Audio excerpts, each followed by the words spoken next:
Group and River 92.7 are bringing you all home Oahe Zap games all season long. Tune in on the radio, listen on the app, or watch live on drgnews.com. Now, let's send it to the broadcast booth for some Oahe Zap baseball. A little late to the party, but here nonetheless. Hello, everybody. Welcoming you into Hyde Stadium in the broadcast booth as we are 10 minutes or so from first pitch. That was supposed to be an hour ago, but the rain came through. We had to get the field prepped. We had to get ready. There was a post-state game before, a lot going on here at Hyde Stadium, but none bigger than this matchup between the first place Oahe Zap and the trailing Casper Spuds. And now we are knotted up as both of these teams are vying and battling for that final playoff spot. And this is the biggest series of the season. We welcome you here to a wet and soggy Friday afternoon. As I mentioned, we are moments away from first pitch. They're still down, getting the field prepped. But this is not even rain could stop one of the biggest, maybe the biggest series of the season. And the biggest game, Game 1, which will set the tone for this four-game set. We'll have Game 1 tonight. We'll have Game 2 tomorrow night at 6:05. On Sunday afternoon, we'll have Game 3 at 2:30. And then they'll wrap this thing up Monday night under the lights at 6:05 yet again. That is, of course, if no more rain makes its way through here. And we get another hour late pushback. You know, we thought we might not even have a game, but luckily they said it's going to be pushed back to 7:05, push it into prime time. We'll play under the lights. And I welcome in Dylan Beach, my partner in crime for the 2025 summer here at Hyde Stadium. And Dylan, big series win for the Oahe Zap. They take 2 out of 3 from the Hastings Sodbusters. Another one of those teams really battling, trying to get their way up to the top spot in the ILB. But these two teams right here, it has kind of come down to this series alone as to what the playoff series in the end of the month and into the beginning of August will look like. Yeah, this is arguably the biggest series of the year playoff implication-wise, and you did your job versus the Sodbusters. You won that series, but every game in this four-gamer is going to be massive because every game you win is one your opponent's going to be pushed back. It means tiebreakers.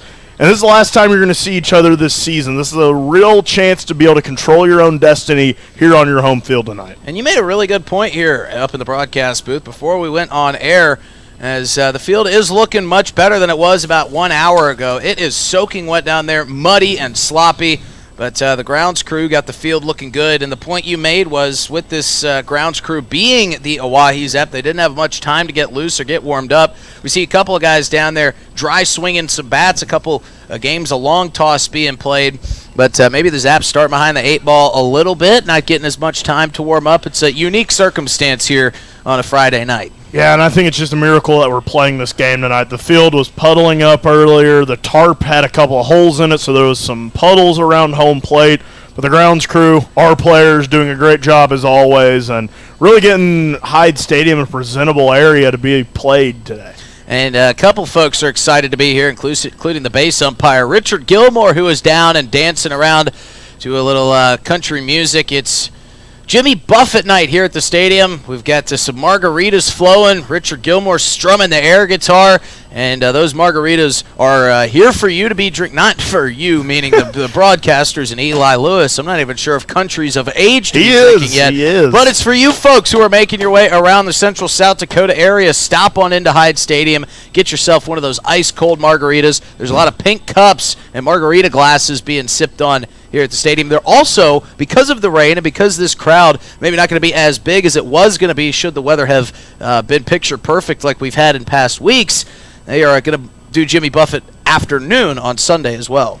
Oh, that's big news. You didn't know that? I didn't know that. That's the first I'm hearing. Well, breaking news to Dylan Beach. It is going to be at Margaritaville and Margarita afternoon on Sunday. It's always 5 o'clock somewhere when you're hanging out with Jimmy Buffett, so they're going to be able to take care of the fans on Sunday afternoon as well. We are very excited to be bringing you this four-game series. We've had some big series, including the one that we just had against the Hastings Sodbusters, but this one is about as big as it gets, as both of these teams are kind of just battling with each other, watching what each other does on the road in other series, but now they get to face off with each other, and it'll be interesting to see how this whole thing plays out. I think the best-case scenario for the Zap obviously would be a sweep, but if it's not a sweep, maybe a 2-2 split, so everything just kind of stays at even would be the outcome that they want. You don't want to lose this series. You don't want to win 1 out of 3 or, but by any means lose all 4 games. That would be a disaster, and your playoff hopes would essentially be vanquished. But if you get a big win here tonight, you set the tone for this series, and you are in the driver's seat as the Zap have been for the last 2 weeks. Yeah, the worst thing you could do, the worst result you would, I think, accept out of this series would be a 2-2 split, because then it's anybody's game. You have the Moo coming to town a couple of times. Casper has to head out to Spearfish, which is no slouch. It's going to be interesting, though, because if you can win 3 out of the 4, you really control your own destiny in this series. And absolutely. So let's take a look ahead at the upcoming schedule here for the Oahe Zap. As Dylan mentioned, some tough games for the Casper Spuds as they've got to go to Spearfish. And some teams that the Zap have beaten pretty handedly throughout this season are going to be coming to town, and they're also going to be going on the road. Now, the Zap do have 2 more games with Spearfish towards the end of the month. On the 19th and the 20th, they will be in Spearfish, taking on the Sasquatch. After the Zap wrap up this series against Casper, they will have an off day on Tuesday, and then it's 3 against the Fremont Moo. They will head to Spearfish for that aforementioned series that we were just talking about. They'll stay on the road for 2 more against Fremont. But with this series, let's just look ahead. Let's talk about this Fremont Moo series a little bit. This is a team that you beat very handedly when they were here in your building at this stadium. Some games that the Zap probably should win. So if this series gets split 2-2, you kind of feel like the Zap have a favorable end of the regular season. Yeah, and it was kind of a schedule that was set up from the beginning where the Zap were confident they can make that second half push. You play a lot of home games. You get an easier schedule. You have some of those travel teams to start, so you can get that record really looking nice before you get the tougher teams coming into town. And listen, you want to win this series no matter what, but you cannot lose this series. You can split this series, you can win it, but if you lose it, your playoff hopes are going to be in the hands of a lot of other teams. And if Casper takes this series, I think you're going to see blood in the water and really be attacking those other teams harder. Now, we have seen Casper here at Hyde Stadium earlier this year. They were here at the beginning of the month of, that was actually when the Zap were on the road, but they were here towards the end of the month of June.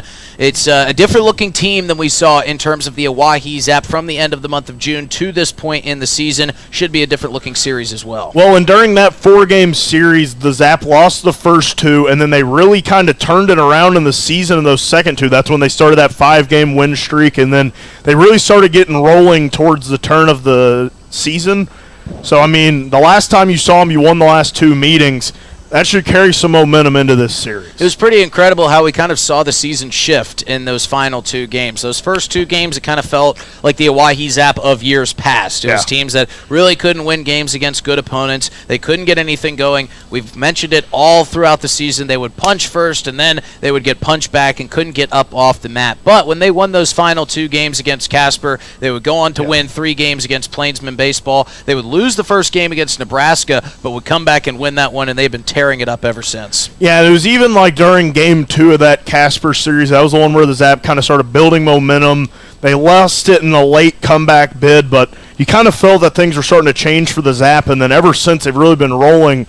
So it's going to be interesting to see how the Spuds respond after splitting the last time we saw them here. And this is no slouch in the Casper Spuds. This is a very good baseball team, and it's going to be a tough sledding for the Zap if they want to get a win here tonight. But getting game 1 is absolutely crucial for this team's cause. They have been playing red hot lately. So let's look back at this last 3-game series that we just wrapped up yesterday afternoon. They took on Hastings in game 1. They dominated. They won 7-3. Took game 1 of that series. Game 2, not as good. They lost in the 7-inning game 1 of that doubleheader, and it felt like, Hastings has got the Zap's number again. But they bounced back. They won game 2 of that doubleheader. A.J. Ponciano had a shining start, and it felt like this Zap team kind of rewrited the ship. Now, going into that first game of the doubleheader, felt like the Zap were sleepwalking a little bit, felt a little stale. We saw Devin Skelton and Jamie Habiger trying to get the guys fired up. They got ejected from the game. There's plenty of ways to get a team fired up, but Jamie Habiger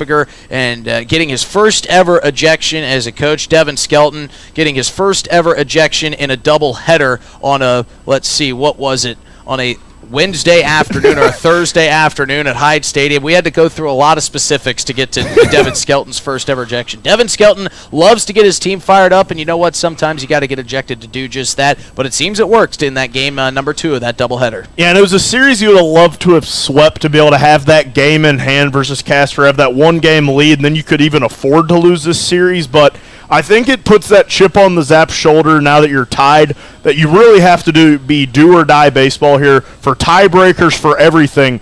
If you lose this series, you're going to be behind in the tiebreaker and the standings. So now as we get set, coaches are out meeting at home plate. Our home plate umpire today is Chris Dozark. Our base umpire is Richard Gilmore, and very familiar with these two. And the Zap players and Zap hitters familiar with Chris Dozark's strike zone, and they're familiar with the dance moves of Richard Gilmore out there on the base paths. As we mentioned, it is a little bit sloppy here, but things are clearing out nicely. It's overcast. There's rain off in the distance, but we do believe that it has moved out of the area for the rest of the evening and hopefully for the weekend, as we've still got a good crowd on hand. When your team wins, people show up to see them play. The Zap are rocking some beautiful jerseys today. We'll get to those in a moment, but first we do want to mention our starting lineups. As always, we start with the visiting squad, and we'll start with the Casper Spuds and their 1 through 9. A new name that we didn't see in the last series getting the leadoff spot today is Hank Harp. He'll be playing at shortstop. Theo Kummer will be DHing and batting second for the Spuds. Hunter Billingsley will be playing third and batting third. Cody Clausius will be batting cleanup and playing first base. Caden Wilcox will be at second base right next to Clausius batting fifth. Sean Glatz will be out in left field batting sixth. Cannon Billingsley will be playing out in right field. It'll be Parker Burt behind the dish and batting eighth today. Trent Rucker will be out in the middle of the outfield playing center field and batting in the 9-hole. Cade Queen will be on the mound for the Spuds. We saw him the last time the Casper Spuds were in town. Hopefully the Zap can get some good offense going against him here this afternoon. For the Oahe Zap, Nick Golden getting his first leadoff start, if that my memory serves correctly, here at Hyde Stadium. First time he's leading off, but there's nobody hitting hotter than Nick Golden. We'll get to that in a second once I get through these 1 through 9 hitters for the Zap. Aiden Johnson playing second base. We've seen him there from time to time. Ty Farwell will be back out at the hot corner, away from catching, not behind the dish tonight. Vince Palizzi, who is on laundry duty tonight and is going to have his hands full, will not have his hands full out in the field. He is DHing and batting fourth tonight. Quinn Ludvigsen will be playing first base and batting fifth. Batting sixth will be Gavin Frazier out at shortstop. Behind the dish will be Mason Lang. He'll be batting seventh. Alex Jackson will be in left field batting eighth. And Emiliano Curiel, the ever-speedy Emiliano, will be out in center field. On the mound tonight for the Zap, it's Jake Fuller, hoping to deliver another great start here for the Zap. But back to the top of this lineup, we see Nick Golden leading off, and we have a lot of hot bats in the lineup, but none hotter than Nick Golden. Yeah, when you're looking at a guy who's batting .390 and with an on-base percentage of .570, it's safe to say he's getting on base a lot. And I think a lot of that is getting plunked by pitches. I wouldn't be shocked if he gets on base to start this game by wearing a pitch. He'll probably get to 20 tonight. He very well could be. He leads that category by a long shot in the ILB, but a guy hitting .390, you really have no other option but to put him at the top of your lineup. Yeah, he's really been swinging it well here lately, and he just gets on base. He's the type of guy you love because he's a spark plug for this team, and he's became an everyday starter here as of late. And we see Gavin Frazier, who often starts at the top of the lineup. He'll be at shortstop batting sixth here this evening. And we've seen him kind of get shuffled down into the bottom of that lineup. But with so many guys hitting so well, it doesn't really matter where you put him in. We see Gavin Frazier, Mason Lang in the 6-7-8 rather. The 8 being Alex Jackson. That's a very dangerous part of this lineup that you could even shuffle those three to the top. Yeah, and there's nowhere to hide in this lineup tonight. And I really do like Gavin Frazier in the 6th spot. He's a good leadoff hitter, but if you shuffle him down to that 6th spot, it's almost like you can kind of split that lineup in two and have another leadoff guy to get some runners on for Lang and Jackson. And good news for Alex Jackson. His family and his brother Zachary still here, as they've been taking videos of every single at-bat that he has had, and he hasn't really been smoking the ball when they've been here. Maybe a little bit of nerves, who knows, but they're still here at the ballpark today, and he's going to have a chance tonight and into the weekend to show off for them and give them a great video. We do have our national anthem coming up here, so we're going to get set to send it down to the field. It is Nicole and she is going to be singing for us here this afternoon. So without further ado, Mr. Jeff Adele will introduce us to Nicole Vigurts to sing our national anthem. Can you see by the dawn's early light what so proudly we hailed at the twilight's last gleaming, whose broad stripes and bright stars through the perilous fight o'er the ramparts we watched were so gallantly streaming, and the Rockies ran clear, the bombs bursting here, gave proof through the night that our flag was still there. Oh, say does that star-spangled banner yet wave o'er a land of the free and the home of the brave?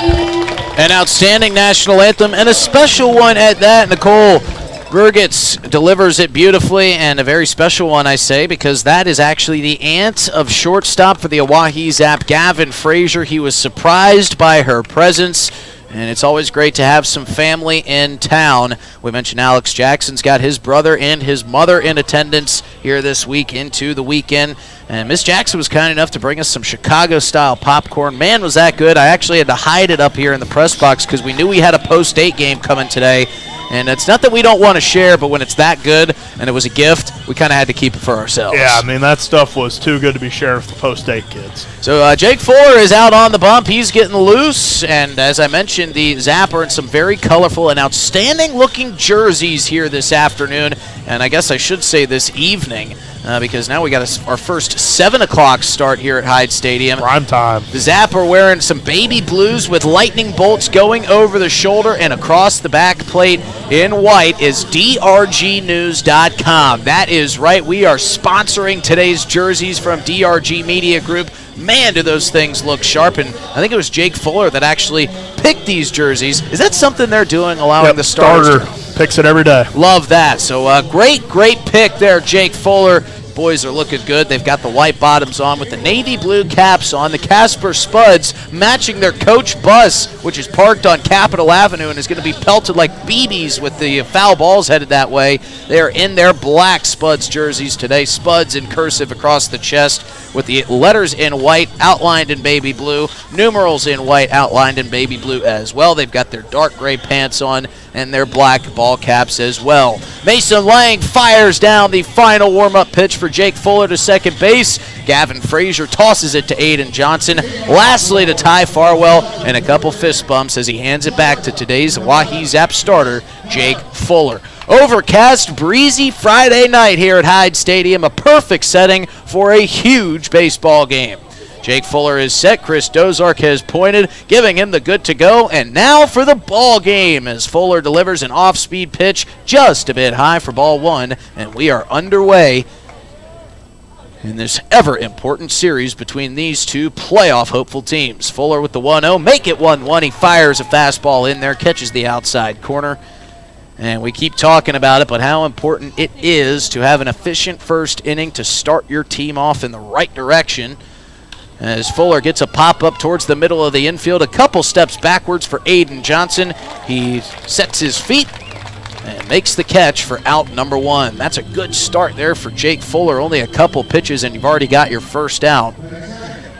That was kind of the downfall in Game 1 yesterday for the Oahe Zap. Estevan Baca got the start, and as Devin Skelton told us when he made his unplanned trip up to the broadcast booth, Baca was feeling a little bit nervous, a little bit wired, as Fuller delivers a first pitch strike into Theo Cummer. And the reason was Baca has his family in town. They were sitting front row, and they are back in those same seats Fuller with the 0-1, make it 0-2, fouled back into the fence behind home plate. But Baca was a little bit nervy out there on the mound with the family in attendance, and he gave up 4 runs in the first inning, but boy did he settle in nicely and keep the Zap in that ball game. As the 0-2, just a bit high for ball 1. Fuller wanted that call, didn't get it. But what a turnaround for the Zap from game 1 to game 2 yesterday. He came back and scored 3 runs in the first inning as the 1-2 pitch just off the plate for ball 2 for Fuller. And they did what they had to do. They needed to win that series to stay in playoff contention, and they did exactly that. And it was asking a lot to sweep the Hastings Sodbusters in a 3-game series in just 2 days. The 2-2 pitch is swung on and missed by Comer, an outstanding off-speed pitch from Jake Fuller, and just like that, the Zap have their first 2 outs at the top of the first inning. And Hunter Billingsley will try to keep this inning alive for the Spuds. Billingsley, a left-hander. He's got a purple headband hanging out from the back of that black helmet that matches his purple bat. First pitch to Billingsley off the plate for ball 1. Those Zap players were working frantically to get the field ready in time. Dylan and I were down just kind of talking to some of the guys, and it's the 1-0, just a bit low for ball 2. And as I was talking to Ty Farwell, I looked down and I almost slipped in a big splotch of mud. Couldn't believe how wet it was, and couldn't believe that we were going to have a game in this. The 2-0 is skied towards shallow left center. Alex Jackson calling off Farwell and Frazier, and he squeezes the third out. How about that for a first inning from Jake Fuller as he gets out of it quickly, and the Zap will head to the bottom of the first. We're still scoreless, a 1-2-3 inning for Jake Fuller, and we will keep it right here for our first inning Fiber Fact, as always, brought to you by our great, great friends at Venture Communications. Do you love your current TV lineup with Venture Communications but want to stream? You won't miss a beat with UView Plus. Get all your live TV, all your favorite shows, and all the local sports you love now streaming your way with 100% fiber. It's the great same content. Experience UView Plus today. Only available with Venture Communications. Check out Venture Communications doing outstanding things. You can call their office at 605-852-2224, or you can find them at venturecom.net. Well, Jake Fuller with a shining start for the Zap. He only throws 11 pitches. He doesn't surrender a hit. No walks, and he gets the 1-2-3 start, and now Cade Queen will try to up that. Going to be tough to do as Jake Fuller wheels and deals there in the top of the first. And as we mentioned, we saw Cade Queen the last time the Spuds were in town, and probably good because I don't think we saw Jake Fuller throw against the Spuds, so they're not familiar with him as a pitcher. But Cade Queen, you've been in front of him before. He's dealt to you before, had a pretty nice outing. And but the good thing for the Zap is maybe they feel a little bit comfortable seeing a guy that they're familiar with. Yeah, and Jake Fuller's been so good this season. It's going to take the Spuds a little bit to get used to him. And the Zap have seen Queen a few times already, back when they were out in Casper at the start of the year, then that last series at home. It's going to be interesting to see how quickly the Zap can get adjusted and try to strike first here tonight. Well, we talked about how big it was that the Zap won that series against Hastings, and I began to mention it was asking a lot to sweep Hastings in a 3-game series, with 2 of those games being yesterday afternoon, a doubleheader. Any team, any league, it is hard to beat a team twice, and the Zap proved that yesterday afternoon. There is something to be said about the bounce back and the fight that the Zap showed there to win game 2, win the series 2 out of 3. It'll be Nick Golden leading off for the first time here at Hyde Stadium. Aiden Johnson to follow, and Ty Farwell in the hole. Golden has been blistering the ball. Devin Skelton has had just nothing but great things to say about the growth and development they've seen out of Golden this year. It's been fun to watch some of these guys, including Nick Golden, kind of grow up right in front of your very eyes. First pitch to Nick Golden from Queen is in there with a blistering fastball for strike 1. And Golden's certainly a player who you love that he's on your team because he is a guy who can get under the other team's skin, and he just plays with so much passion. As Golden chops this one to the second base side, Caden Wilcox will field it on 3 hops, fire it over to first for the first out of the inning. And it's not like Nick Golden is trying to get under the opponent's skin. It's more so that he's just so fiery and so passionate and plays the game with such immense talent and fire, like we said, that some of those other teams can kind of get rubbed the wrong way. It's always tough watching your opponent score, but when your opponent scores and celebrates at the level that Nick Golden does, well, it's understandable why teams would want to see him not have something to celebrate about. But boy, did the Zap love having Nick Golden on their team. Another guy they love having is Aiden Johnson. He takes ball 1 high. Cade Queen coming back with the 1-0, misses high again. And it's 2-0. Did you get to tell Aiden about his newly named part of the ballpark? I did. Queen behind 2-0 to Johnson. And he rips one back the other way, but right into the waiting glove of Cody Clausius. Good piece of hitting there as he sent it to the opposite side of the field, but Clausius had him played perfectly. And that'll bring up Ty Farwell with 2 outs, nobody on. No score here in the bottom of the first. And that was an impressive catch because that one was probably 2 all the way if that one gets to the outfield. We'll talk a little bit more about Aiden's newly named center of the ballpark as Farwell takes a fastball in there for strike 1. For a pushback start on a rainy afternoon here in Pierre and still overcast, a good crowd has made their way to Hyde Stadium to cheer on the Zap. No bingo cards tonight. 50-50 raffle from the Pierre Wildcats as this one's chopped, picked up a huge clump of mud as it bounces foul. Farwell chopped that one. It kind of came down inside the left-handed batter's box. I think tonight's going to be a nightmare for infielders. Well, Vince Palizzi, as we mentioned, introducing the lineups, got the short end of the stick, drawing laundry duty tonight as Farwell watches one sail way outside for ball 1. And if you're wondering why Palizzi's on laundry duty, isn't that an intern's job? Well, Vince Palizzi is a part-time intern. Here's the 1-2 to Farwell. Swung on, fouled off into the dirt. Stays alive. It's pretty cool that Vince Palizzi, as good of a baseball player as he is, wanting to build up his resume, put a little bit experience under his belt. So he's picked up an intern job. Did he have to go through the same application process and interview process that you guys did? I'm curious. I'm sure his was a bit more relaxed since he hits so many home runs. Yeah, I was going to say, they probably asked him, if you keep hitting like that, you're good. Farwell will chop this one over to Wilcox. He's seen that from Gavin Frazier. He sees it from Farwell. Same result. And that'll be the 3rd out of the inning. So 2, 1, 2, 3 innings here to start and end the first. We'll take a quick break, come back with the top of the second here in a scoreless game at Hyde Stadium.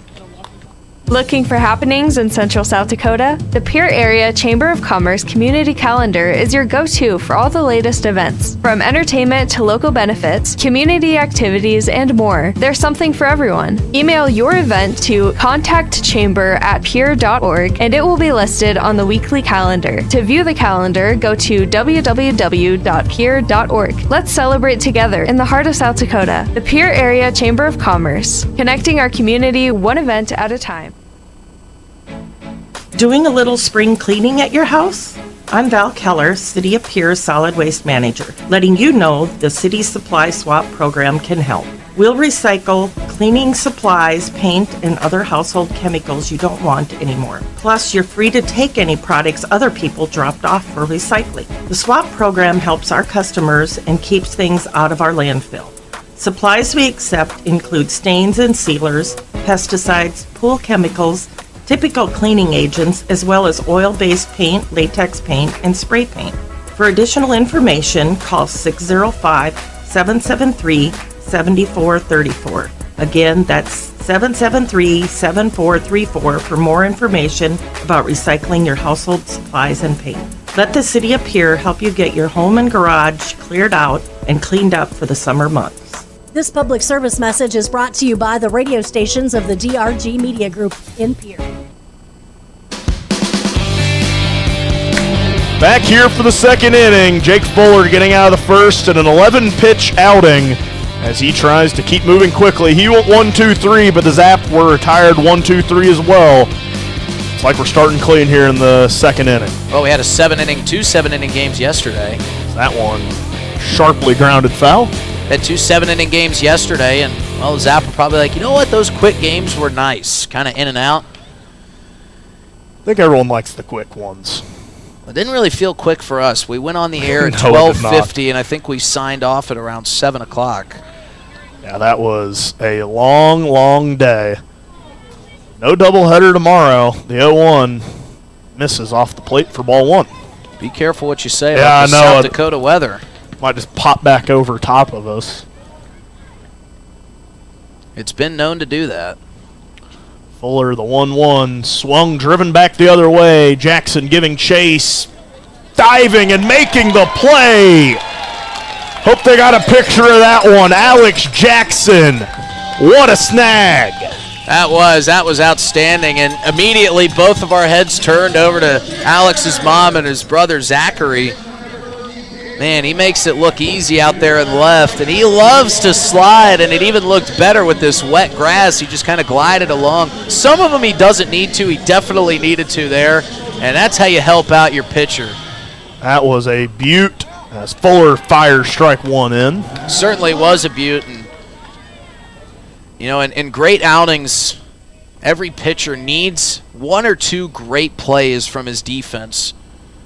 The 0-1 turns 0-2 for Fuller. And that immediately builds their confidence when they see their defense pick them up like that, and it certainly did for Fuller as he quickly gets ahead 0-2 here. See if he can strike out the beer batter. That one skied high into foul territory. We'll see if the Zap can bring it in. Ludvigsen calls them all off, makes the grab. I love watching Quinn Ludvigsen chase down foul balls because he throws the hat, like a yard throws the sale. glasses, everything comes off. He wants nothing inhibiting him from fielding that ball cleanly. He had a lot of ground to cover, and coming over to the brick wall, that's a dangerous play, but Quinn Ludvigsen putting his body on the line for his teammates and getting a big second out. As the Zap, and out away from going back-to-back 1-2-3 innings, Fuller fires in for strike one. And he is painting the zone right now. He has been outstanding as a Zap. This one his biggest test so far. As he readies, fires, that one swung and missed for strike two. And he's a guy that plays with a little passion and a little fire as well. He's one of the more vocal guys on this team, and he definitely feels talking with him. He knows he's got to back it up with his actions. 0-2. Chop towards Johnson at second, gets off the glove. So Glatz will reach on what will likely be classified an error. Yeah, and with Aiden Johnson, we don't see him over at second often. We often see him over at third base, but he is kind of a plug-and-play guy. Jared Pugrad getting a well-deserved night off here this evening. Kind of I wouldn't say an extremely tough play to make, but for a guy that doesn't play second base often, having to move and shuffle over to your left on a ball on a wet infield definitely makes it a little bit more difficult. Yellow. Line towards or grounded towards Fuller. He tries to bat it down, but everyone will be safe. He tried to field it, but it got through his glove. It was sharply ground back at him. So the runner will advance on the first hit of the day for the Casper Spuds. Yeah, and he asked for a new ball from Chris Dozark because that one got muddy, and Dozark bounced it up to him and threw it right through the little muddy trail in between home and the pitcher's mound. So that's he wanted a pearly new ball because that one got muddied up, and Dozark said, well, take this one with some mud on it. Still a chance for Fuller to work quickly, only throwing 21 pitches so far as Cannon Billingsley steps in and watches that one into the arm. And that one, actually Parker Burt wearing that one as he throws it back to Fuller, and Fuller throws it to the dugout. Well, this kind of flipped on its head pretty quickly. You had 2 outs, and you got 2 ground balls that bounced off the glove of Johnson and off the glove of Fuller, and then you plunk a guy, and just like that, bases are loaded, and now you're in a real big jam. Need an out. 2 away, bases loaded for the Casper Spuds. A bit of a jam here for Jake Fuller. As he fires that one in for strike 1. He's really favoring that outside corner. He's pitching to it very well, and he knows he's getting that call from Chris Dozark behind the plate, so really trying to stay consistent. Fuller agrees on a pitch. Readies, fires that one, just missing off the plate for ball 1. Trying to go back to that zone, a little bit too low, but a good thought. We'll see what he decides to go to with here. Be a massive out to be able to get out of loading the bases. No damage. The 1-1 in there for strike 2. Trent Rucker not a fan of that one. Well, it was really similar to that last pitch that was called a ball. So, but hey, Fuller will take it.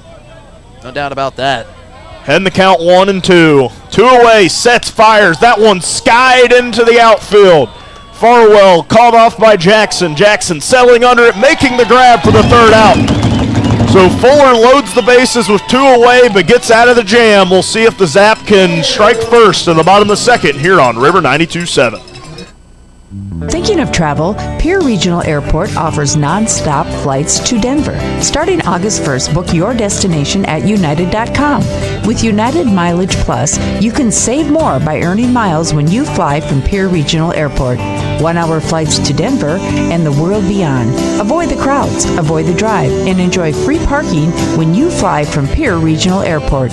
United Airlines in Pierre starting August 1st. Skip the drive. Fly from Pierre. We're good at making excuses for things we don't want to do. I can't work late because my cat has a job interview. Unfortunately, we're also good at making excuses for things we shouldn't do, like driving drunk. There's nothing on the back roads but cows. The truth is, there's no good reason to drink and drive, not even if you stick to the back roads. If you drink, don't drive. No excuses. Brought to you by the South Dakota Office of Highway Safety, South Dakota Broadcasters Association, and this station. If you're interested in becoming a valued sponsor of an Oahe Zap broadcast, you can contact us for more information at sports@dakotaradiogroup.com or call us at 605-224-8686.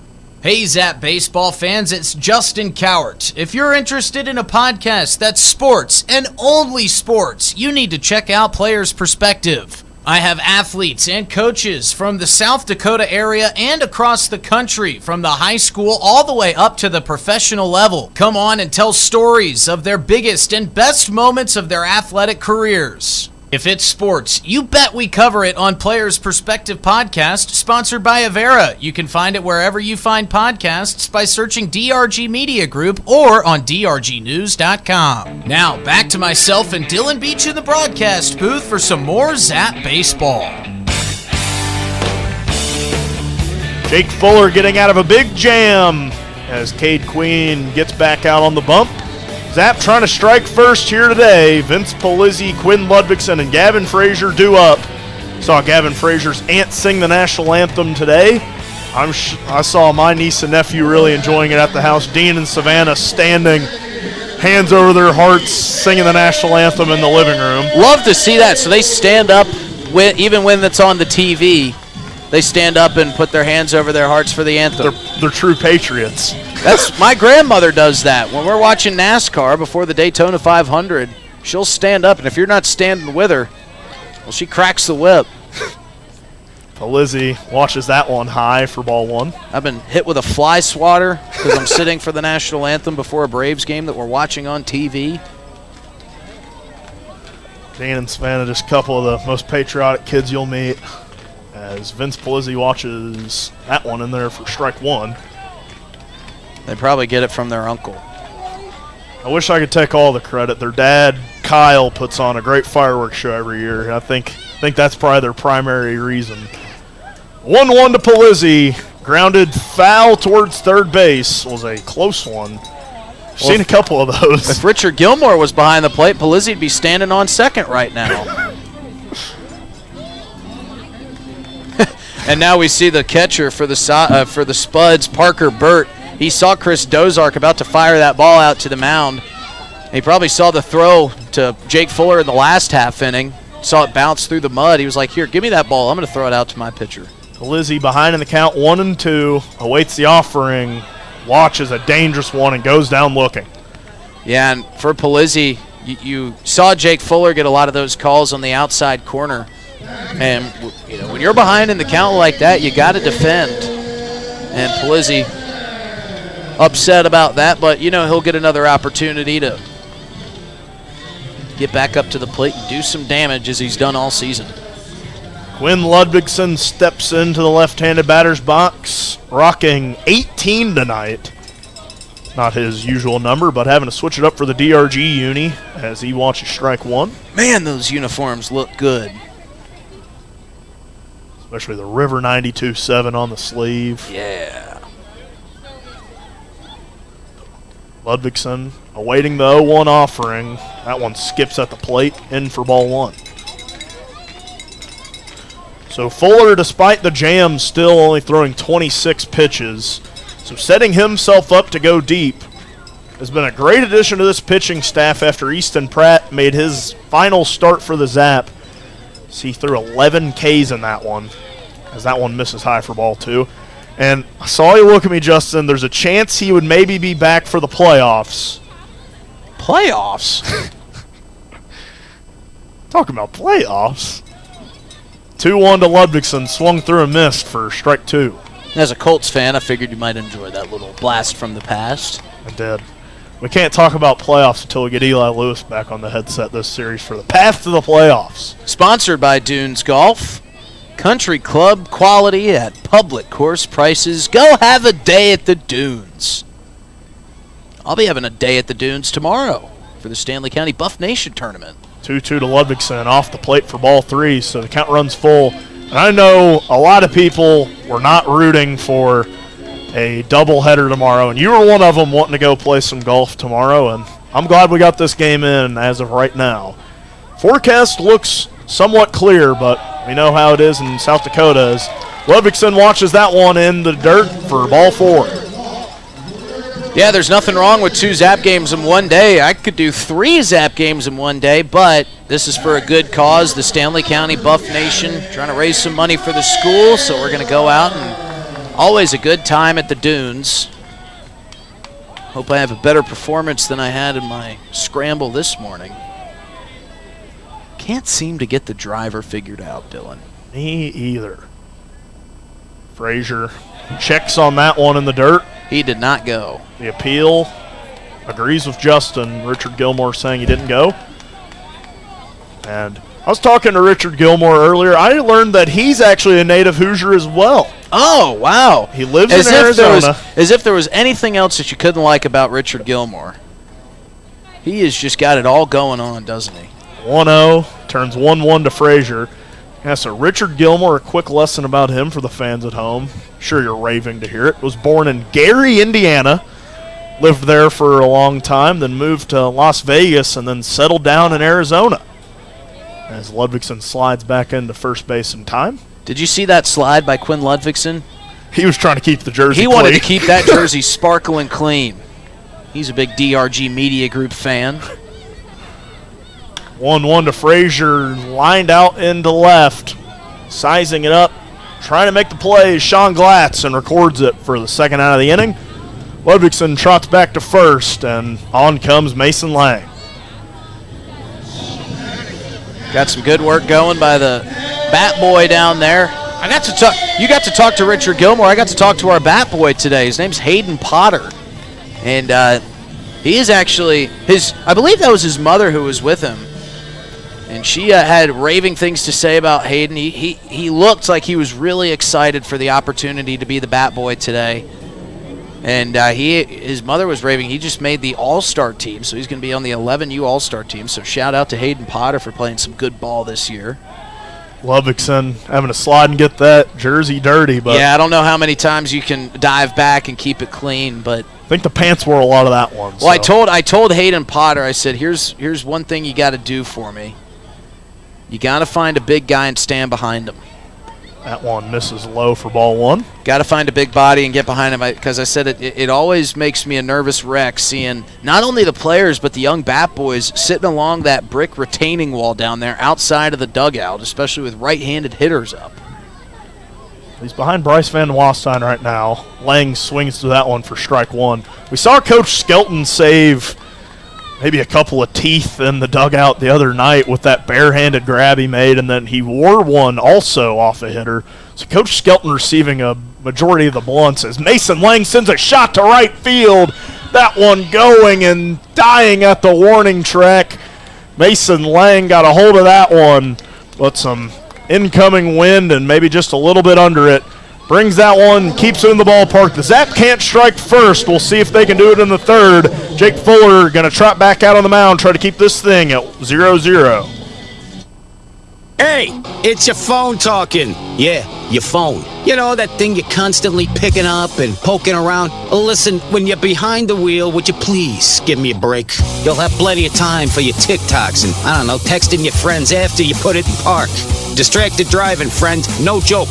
One quick text or social media feed can cause a crash. And hey, I don't want any part of that. You got someplace to be.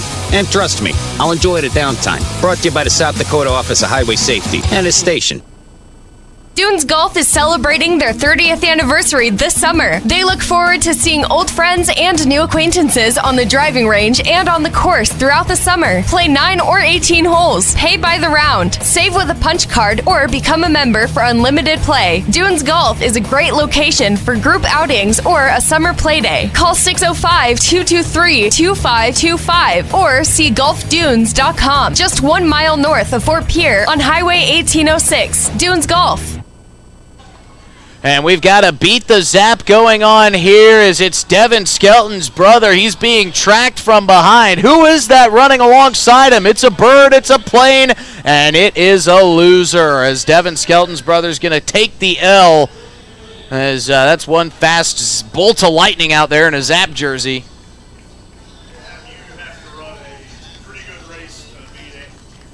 Yeah, and you got to run a pretty good race to beat Andrew Phillips. And it was a good effort, but Philly's a pretty quick guy.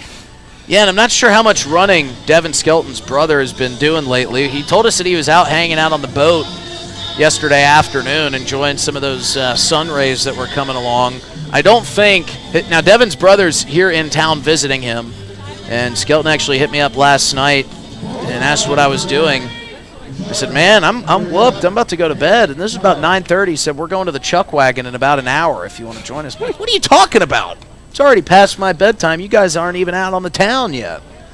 But the life of a baseball coach, you don't have a game till 6 o'clock, now 7 o'clock here. As Fuller retakes the mound, that one line foul back over the fence behind us. And Fuller, again, starting off his inning with a strike, getting ahead of the hitter.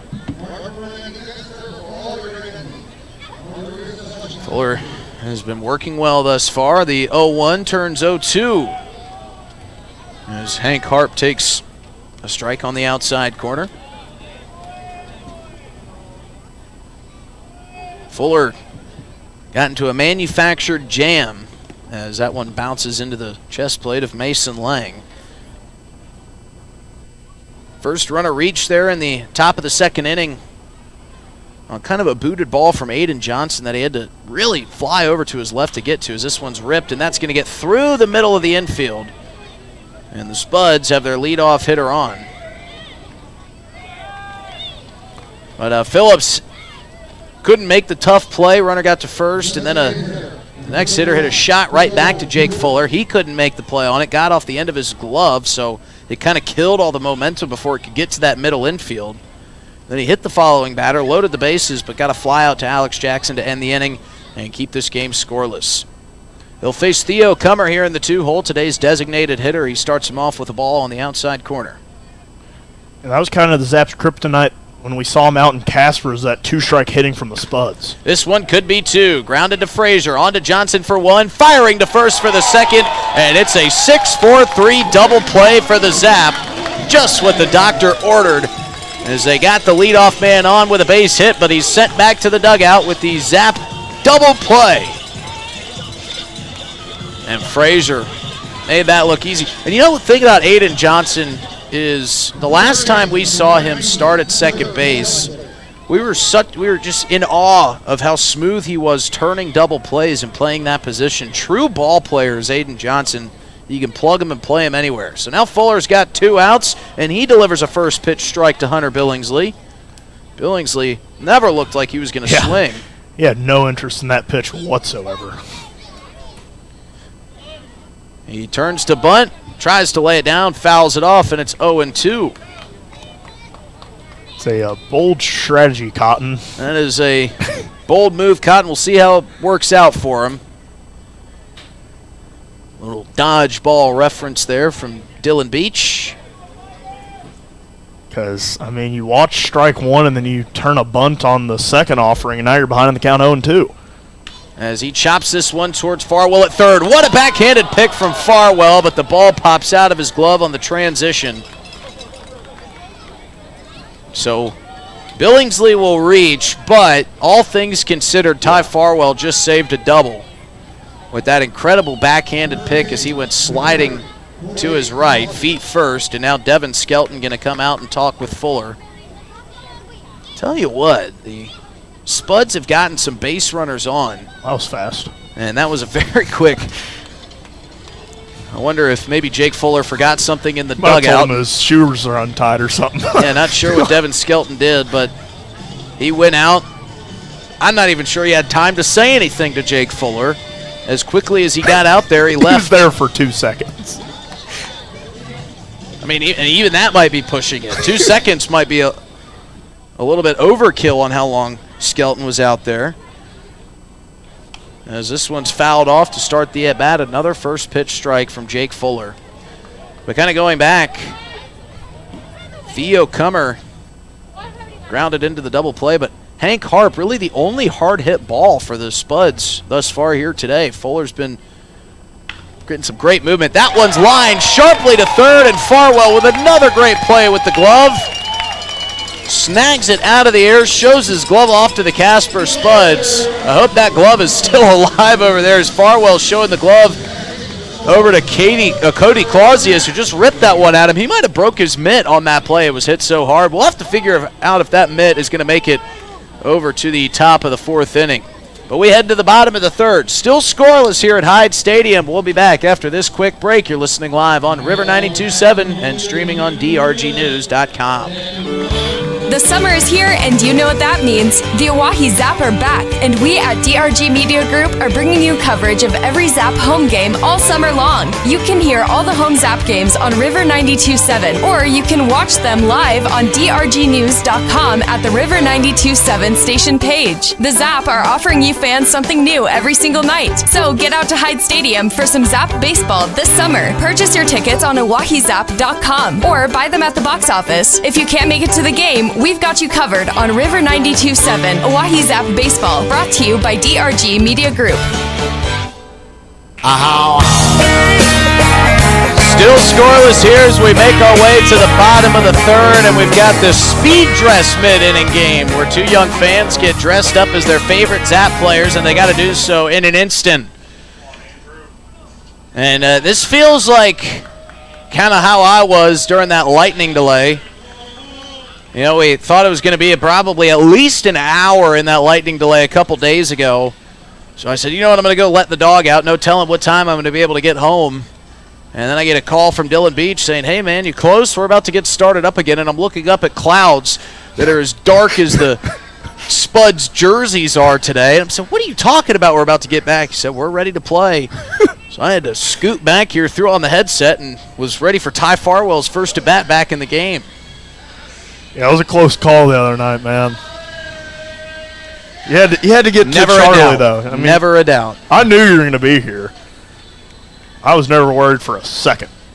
So the Zap with some good defense, including a great play from Alex Jackson, who made a sliding catch in the 2nd inning. And he's now up to the plate and takes ball 1 high. Jackson has made a host of sliding catches out in left field this season. He is a showman out there. As he awaits the 1-0, that one curls in for strike 1 off the hand of Cade Queen. Yeah, it's been a really good pitcher's duel so far in this one. Sure has. Both Queen and Fuller have been delivering for their teams as starters as Jackson takes ball too high. And I don't say this because we are the Zap broadcast, but I just say it because it's how it feels. With both of these guys pitching so well, almost feels like Fuller might have a slight advantage. There's a big swing and a miss from Alex Jackson. Well, the Zap have yet to register a hit. Yeah. So maybe I should take that back. I'm sure the Casper Spuds fans love to hear that. Cade Queen has been pitching outstanding. Jackson skies this one back our direction. The mask is off and to no avail for Parker Burt as that one just barely makes it over the fencing behind home plate. Count will run to 2-2, and Alex Jackson showing some good sportsmanship there for Parker Burt, picking up the catcher's mask for him as he makes his way back behind the dish. Emiliano Curiel in the on-deck circle, and then it's back to the top of the lineup for the Zap here in the bottom of the third. Still no score, nobody out on an overcast night here in central South Dakota. This game will wrap under the lights here tonight as we got started an hour late. The 2-2 off-speed pitch is swung on and missed for another Cade Queen strikeout, and that'll be the first out of the inning. So Cade Queen was impressive the last time he was here at Hyde Stadium, and he's been impressive in his first couple innings of work here tonight as well. Tell you what, the Casper Spuds sure do travel in style. They've got a very, very comfortable looking royalty coach bus that they showed up in here today. Yeah, that looks nice. Looks like something the Rolling Stones would travel around in. One of their many buses as Curiel takes strike one on the outside corner to start his at-bat.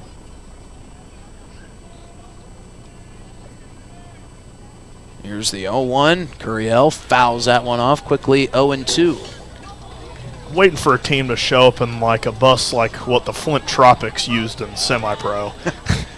An old, dilapidated school bus that's been decommissioned and then turned into something new. I bet you that's a scrappy team that gets off of that bus. Here's the 0-2 to Curiel. Baltimore chopped towards third. Calling off his third baseman is Hank Harp, firing on the move and getting the second out of the inning. Some good glove work there by the shortstop and Hank Harp. And Cade Queen just continues to roll. It's back to the top of the lineup, and Nick Golden try to get a little two-out rally going here for the Zap. And the lineup turns over. You've all seen them now. You've seen them a couple of times this year. Zap got to get some momentum going, get a hit, break up this no-hitter bid. So Cade Queen with a deep breath, and the first pitch to Golden is in there for strike one. I will say, I think this is the first time we've seen Cade Queen start a game versus the Zap this year. We've seen him in relief a few times, but it'll be a question to see how comfortable he is as a starter.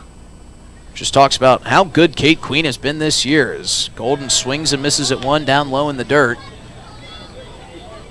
He has worked his way from the bullpen into the starting rotation for the Spuds. And has just been outstanding all year long. 0-2 to Golden. And that one is called ball one. Everybody on the Spuds defense was making their way back to the dugout. I mean, every single Spuds player had taken a couple steps towards that third base side. They thought they got strike three. Let's see if Golden can take advantage of it. That one misses high and away, and again, a couple Spuds defenders trying to make their way back into the dugout a little prematurely. I don't think it's influencing the calls, fellas. So Golden works it back to a 2-2 count with two outs. Ball three, high and away, and Golden's a ball away from taking first base and bringing Aiden Johnson up to the plate.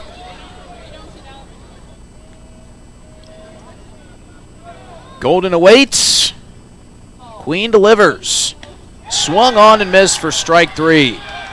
So the Zap still can't get any hits going against Cade Queen. We'll see if Jake Fuller can repay the favor. It's been a pitcher's duel here at Hyde Stadium. It will continue right after this.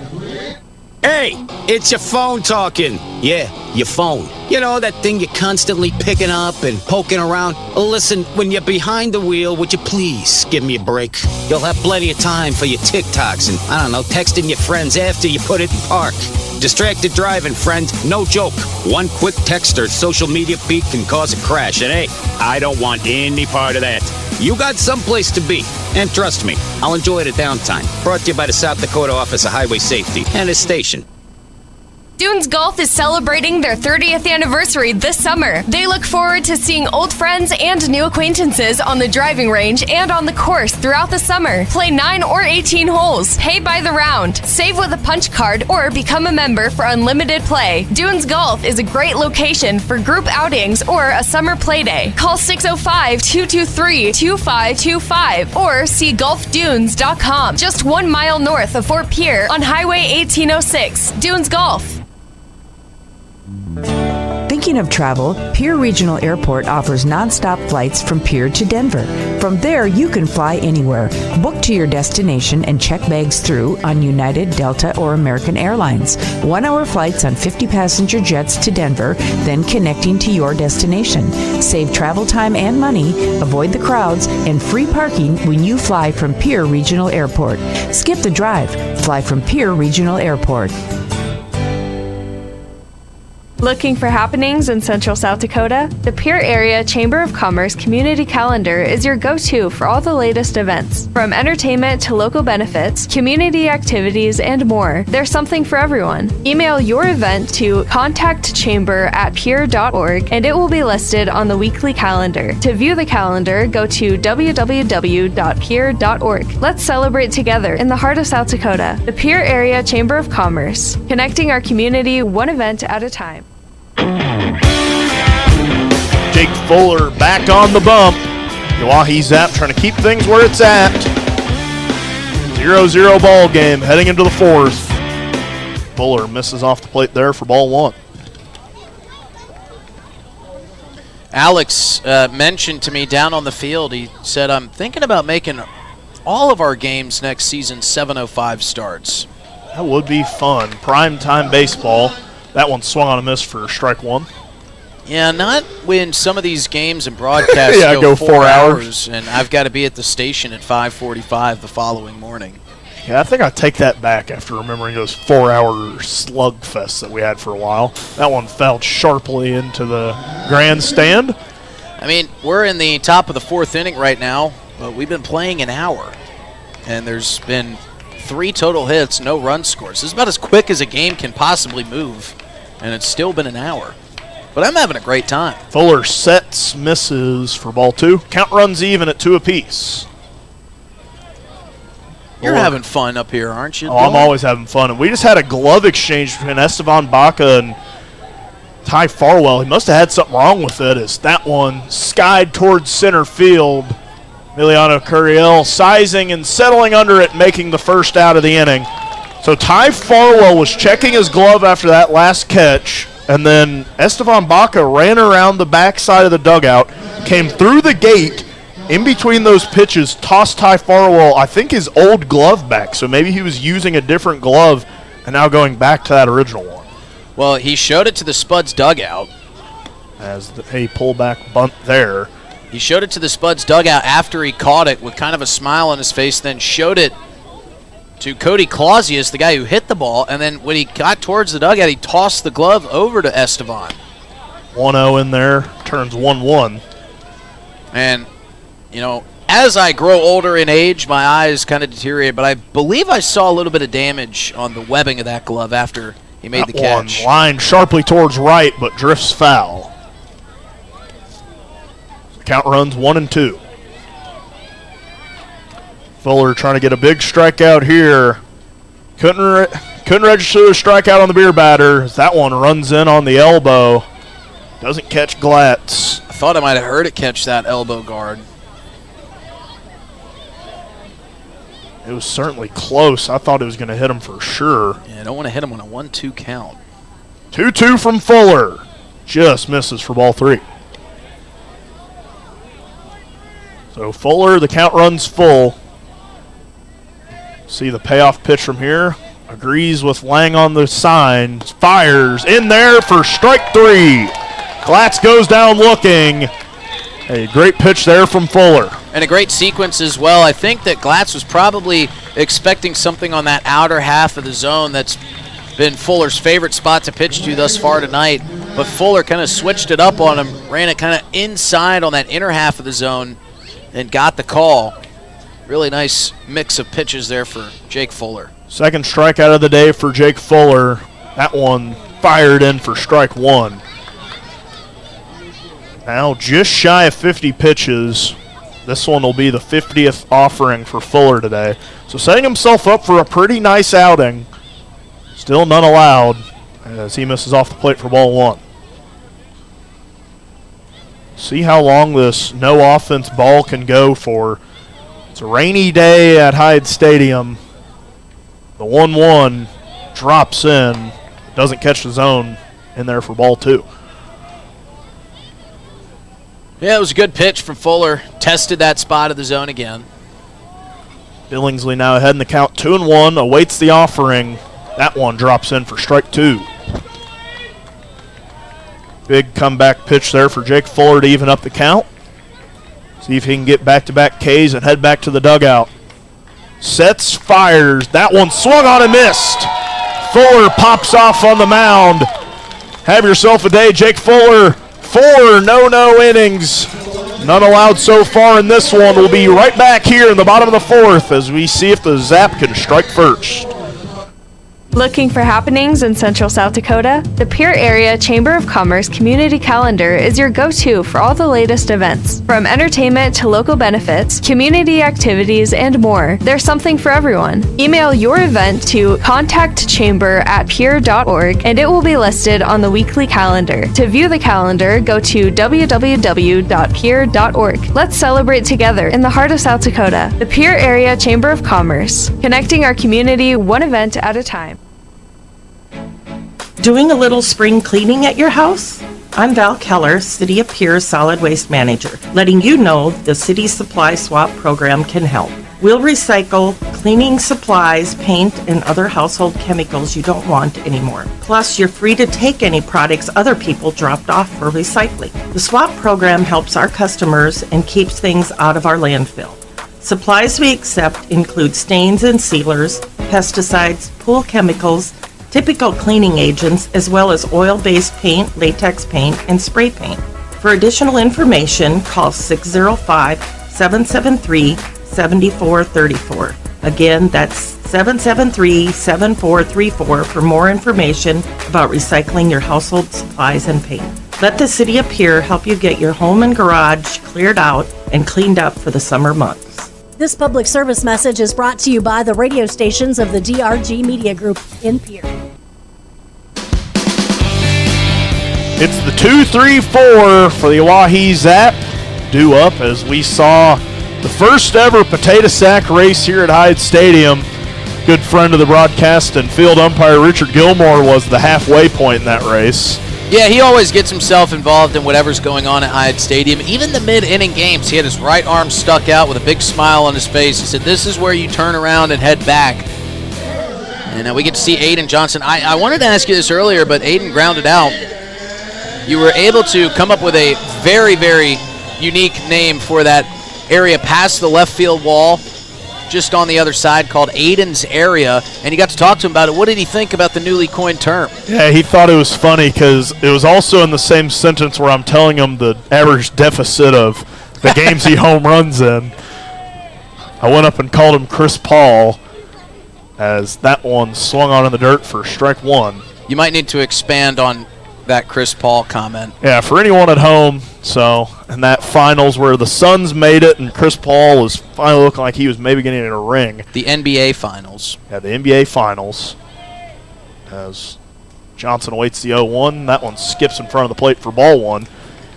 There was a YouTube video of a highlight, and typically when you're down as many points as the Suns were, you don't get too many highlights. But the YouTube video is called Chris Paul hits a big 3 to cut the lead to, 43 or something like that? 43 points. Cut the deficit to 43. Yeah, it's a big 3 as that one misses at the helmet of Johnson for ball 2. Yeah, Johnson kind of looking off into the distance. I'm not sure if he was feeling lucky that that ball didn't catch him or if he was just kind of tired of getting thrown at, or I'm sure all these Zap players are tired of getting thrown at. 2-1 to Johnson, misses in on the chin. So a little bit of chin music here from Queen. This is about as out of control as we've seen Queen all night. And he's really not that out of control, but he bounced one pitch up. The last two have missed way up and in. See if he can regain it here. The 3-1. Runs inside on the hands and misses for ball 4. So a leadoff walk for Aiden Johnson in the Oahe Zap. I want to say good at bat for Aiden Johnson, but it's not like he took some pitches that were right on the edge.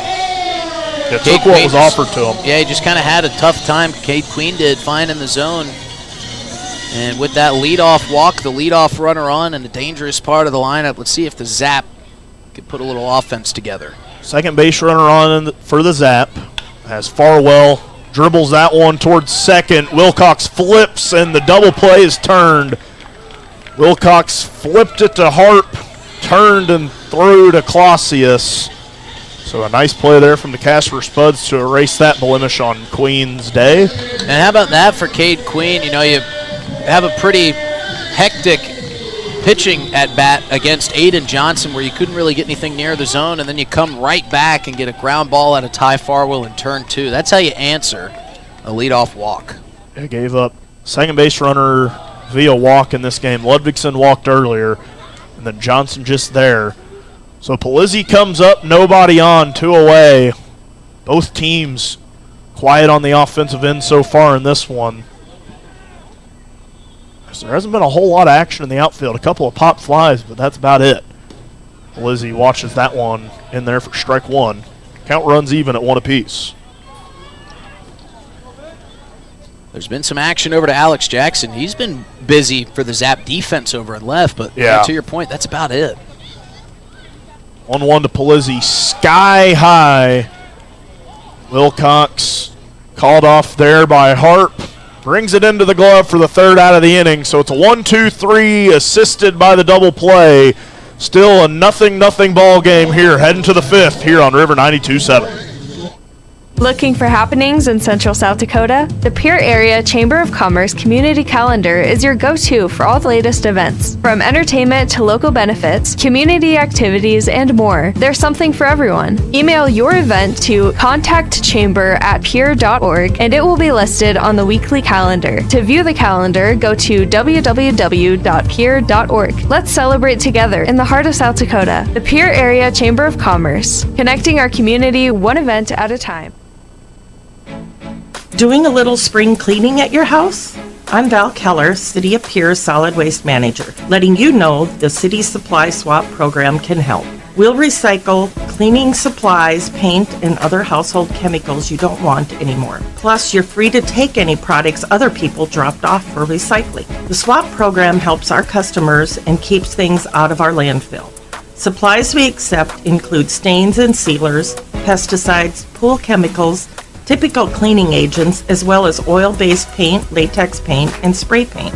For additional information, call 605-773-7434. Again, that's 773-7434 for more information about recycling your household supplies and paint. Let the City of Pierre help you get your home and garage cleared out and cleaned up for the summer months. This public service message is brought to you by the radio stations of the DRG Media Group in Pierre.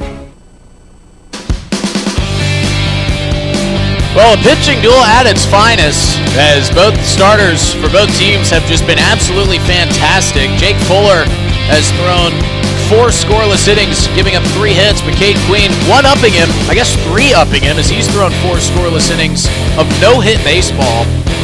1 error for the Zap, no errors for the Spuds, as we are still scoreless here in the top of the 5th inning. It'll be Cody Clausius to lead things off here for the Spuds, as he ripped one to Ty Farwell, hit it so hard. Ty Farwell had to have a little construction work done on that glove, and he chops one on the third baseline foul. This is actually Parker Burt. I apologize. Parker Burt up to the plate. Getting confused with the hair. Parker Burt has got luscious locks coming out of that out of his bowl up there. There's the 0-1 to Burt. Swing and a miss on a great off-speed pitch there from Jake Fuller for strike 2. It's been fun to watch both of these guys pitch. Cade Queen has kind of grown throughout the season, gone from that relief role into the starter role, as Fuller misses high with a fastball on the 0-2 count to make it 1-2. And Queen has been pitching great, as has Fuller. He's had great command over his fastball, great control over his off-speed pitch. Is that off-speed just a bit low for ball 2? And now I think the wife of the general manager is laughing because Dylan Beach had to run a little errand to go down. That one fouled off by Parker Burt. He was going to check on the Wi-Fi, and I said, well, while you're down there, getting a little bit parched up here in the broadcast booth, Country. It's just me and Country in the booth right now. Dylan Beach, hardest working intern, alongside the other rest of his interns, as Burt fouls that one off. You guys are a pretty hard-working bunch, Country. And Dylan Beach makes his way back in for running errands for the pretentious play-by-play guy, Justin Cowart. Had to get the bubbler. Dylan Beach so lovingly offered while he went to check on the Wi-Fi. And I saw you and Miss Sheets laughing as the 2-2 foul back our way. Could make the play. Oh, no, it bounced right for the grate. No. That was bouncing for us. We almost had it there, Dylan. That bounced an inch too far back for us. I don't know if I had the glove, would I have been able to make that play. But if I had listened to my dad and brought the fishing net, that one was going to be caught for sure. Yeah, and that one, if that had bounced an inch closer, we'd have had it. 2-2 from Fuller, misses down and away. Parker Burt hosting a great at-bat here against Jake Fuller, getting the pitch counts up a little bit. Here's the payoff pitch. Down low, and Burt has worked the walk. So an outstanding at-bat by Parker Burt.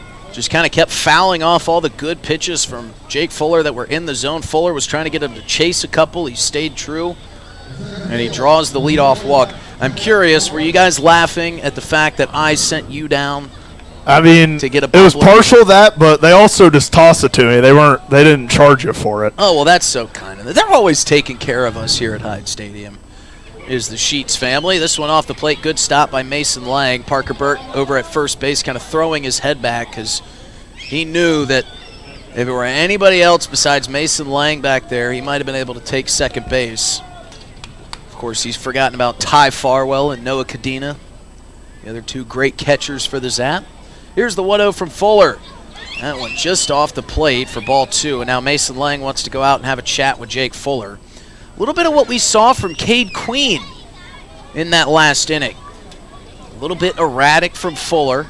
We saw Cade Queen walk Aiden Johnson, but then he followed that up with a ground ball from Ty Farwell that ended up in a double play. So Quinn Ludvigson joining the conversation. Maybe that's what they're talking about. Just try to pitch him something that your defense can make a play on. Yeah, and that was his 64th pitch of the ball game, so he's getting deep into this outing. He's going to need a couple of good defensive plays to keep this one going. We're already in the top of the 5th inning, so things have been moving along. Fuller's off-speed pitch falls in for strike 1. That has been one of his best weapons, not only this season but here today. The 2-1, make it 2-2. A good fastball finds its way into the zone. So we'll see if Jake Fuller, who fell behind 2-0, can come back. And that one's off the inside of the bat. Ludvigson's going to make the play, fire to second for 1, and on the transition, it pops out of Gavin Frazier's glove, but the out still does stand because if the ball comes out on the clear transition, it still is ruled an out. So good call. Good play there. Good call by Richard Gilmore, and a good play by Quinn Ludvigson, who had to charge, fire across his body at awaiting Gavin Frazier. And to make Gavin Frazier feel a little bit better, I don't think there was any way he was going to get Trent Rucker over at first. Rucker was flying down the line, and it was a softly hit ground ball. And you get the lead runner there. That's the one you would rather have because the double play is still on. That'll bring up the top of the lineup here for the Spuds. Hank Harp, and that one line foul over the broadcast booth. We're going to get one of these days, Justin. We just got to hold the faith. Tell you, when you're on a roller coaster and you go over a big hump and the stomach drops a little bit? That's how I felt watching that fly ball come our direction. They're going to check on the runner at first. Fuller fires over to Ludvigsen, and back standing safely is Rucker. I don't know about you, Dylan, but this week kind of flew by. It sure did. Doesn't always work like that. As this one's lined softly towards Frazier at short. Going to bounce in front of him. They're going to fire to second for one. Wow, what an interesting play there. That one was kind of blooped in the air over towards the left side of the infield. Trent Rucker had to stop in between first and second base because he wasn't sure if Ty Farwell was going to be able to catch that ball. It dropped in front of Farwell and in front of Frazier. Frazier took it and was gifted the out because Rucker really couldn't do anything. He was kind of stuck in no man's land, but it's the second out of the inning. And that'll bring up Theo Cummer. One more check on the runner over at first, who is now Hank Harp, who got to first on the fielder's choice.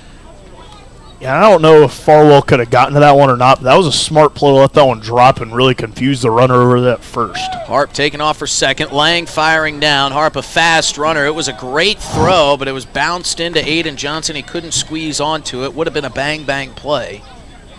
That was on the money, though. You're going to have to be pretty perfect to get the fast runner there, but just about put it in the glove of Johnson right where he was about to apply the tag. Well, we saw Ty Farwell with a couple great throws down to second against the Sodbusters, and another good one there from today's catcher, Mason Lang. The pitch was called a ball, so it's a 1-0 count here to Cummer. 2-0 as that one runs high.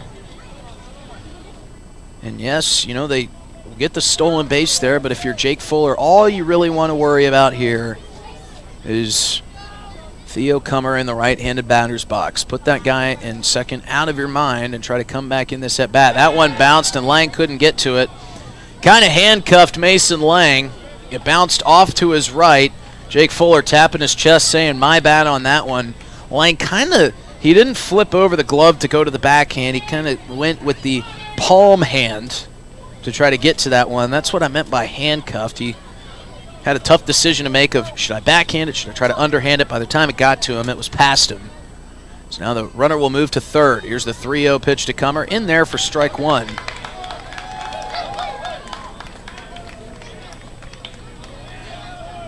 So Fuller has been in a little bit of danger throughout a couple of these innings, but he's gotten out of it every time. We'll see if he can do it again here. 3-1 pitch misses outside, and Cummer will draw the walk. So that will bring up Hunter Billingsley, and Jamie Habiger, with a little bit of movement down there in the bullpen, will come out and talk to his starter in Jake Fuller. Jamie Habiger just going to go try to calm Jake down, but also give that bullpen a little extra time to get loose. Yeah, I think it's Bryce Van de Wastein. He's still very early in his warm-up session over there. He's just throwing some stuff at the wall, kind of in those early stages of it. Well, we saw Van de Wastein yesterday, but he was pulled after an inning after throwing a great couple at-bats to a couple different Sodbusters hitters, and we were curious. We were thinking it's an interesting move to not let him go back out in the next inning. But that's why. We see why. He wanted to use him in this series against Casper. 4 big games coming up, including the one tonight. You got to have all your best arms ready to go against this great Casper Spuds ball club. Another jam here for Fuller. He's danced through raindrops all night long. See if he can do it again. First pitch to Billingsley is just a bit outside for ball one.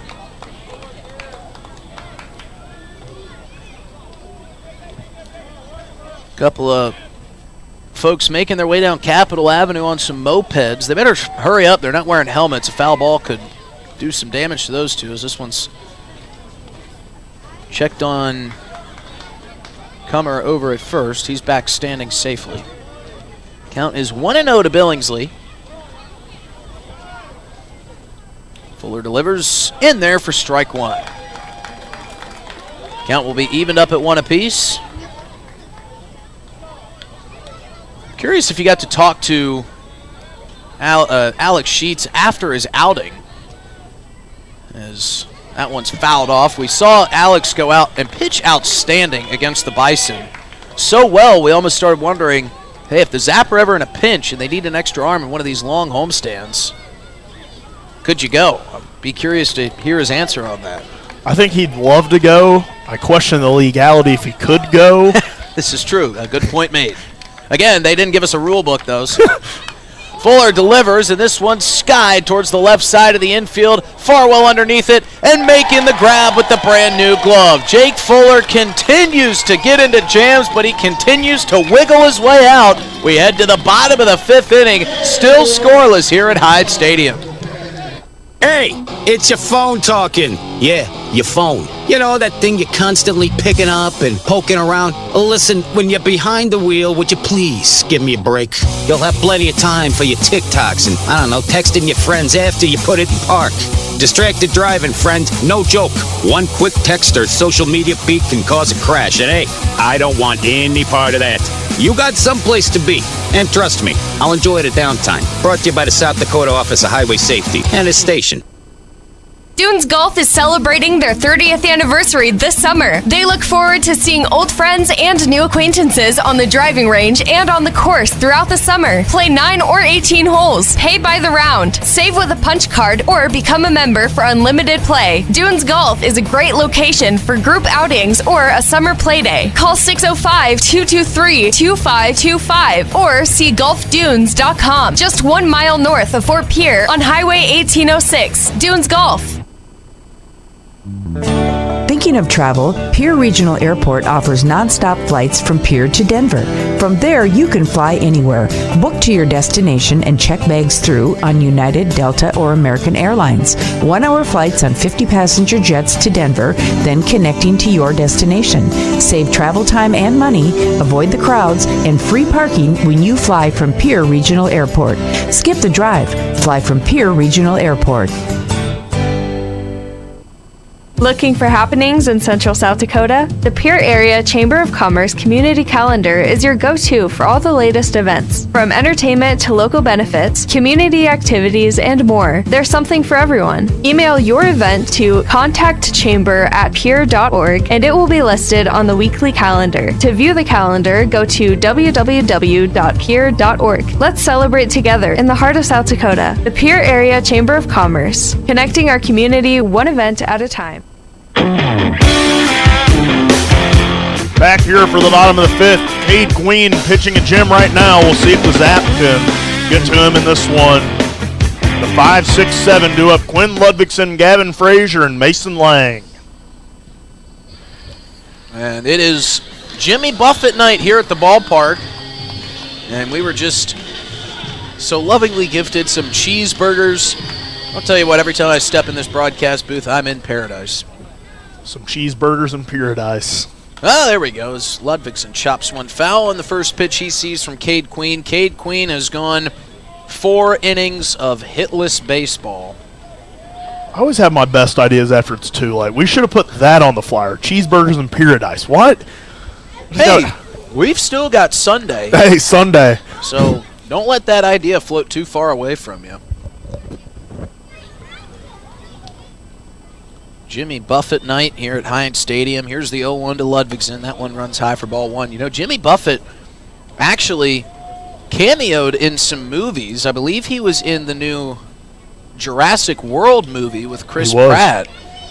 And his cameo was about as long as that Devin Skelton mound visit. Here's the 1-1 to Ludvigson. Swung on and missed for strike 2. You only see him for a split second. He is one of the many frantic restaurant goers that has to run off when the dinosaur comes running through the town square. Here's the 1-2, and Ludvigson goes down looking. Ludvigson with a quick word for Chris Dozart, but that was a good-looking pitch off the hand of Cade Queen for the first out of the inning. And in true Jimmy Buffett fashion, he is running off with margaritas in not one but both hands. Yeah, he's just running off double fists and I'm just trying to survive a dinosaur attack. And not spilling a drop. It's one of just, I think, the best cameos just ever. If you blink, you'll miss it, but you can find that clip online. Here comes Gavin Frazier up to the plate. He squares to bunt and will take strike 1.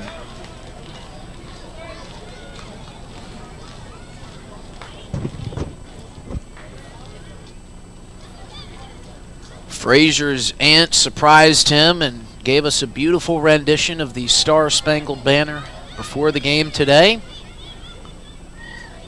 And he takes strike 2 right over the middle of the plate.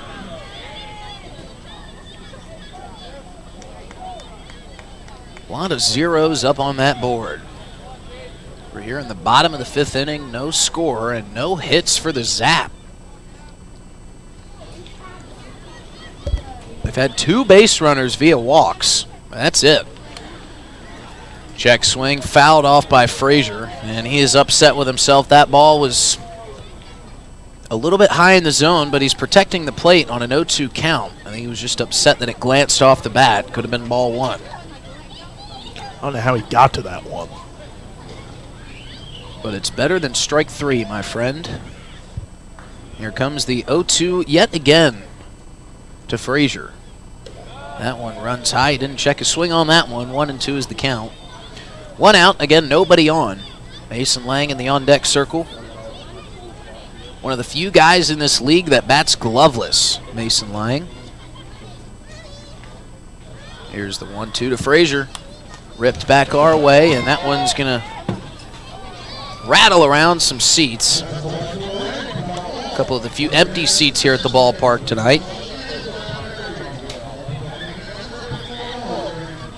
And as we mentioned, this game got underway a little bit late. It was supposed to be at 6:05. We had a 7:05 start, but both of these starting pitchers making up for lost time. Here's the 1-2 to Frazier. Swing and a miss, strike 3. Couldn't catch up to another Cade Queen fastball, and that'll be the 2nd out of the inning. And boy, is he dealing. And he hasn't even made it to 60 pitches yet. No, he hasn't. He's just been so efficient. But you know what? The guy in the on-deck circle in Alex Jackson came through big the last time the Zap found themselves in a scenario like this when they faced the lanky, tall right-hander in Tristan Agadol. He went perfect through 4 2/3 innings as Lang fouls off the first pitch. And Alex Jackson was the one to break up that perfect game, and then the following inning, that hit from Alex Jackson came with 2 outs. They couldn't do anything with it, but in the following inning, the Zap scored 3 runs on Agadol. It was like all they needed was to see one go through the hoop, and then they all started falling. 0-1, swung on and missed 0-2.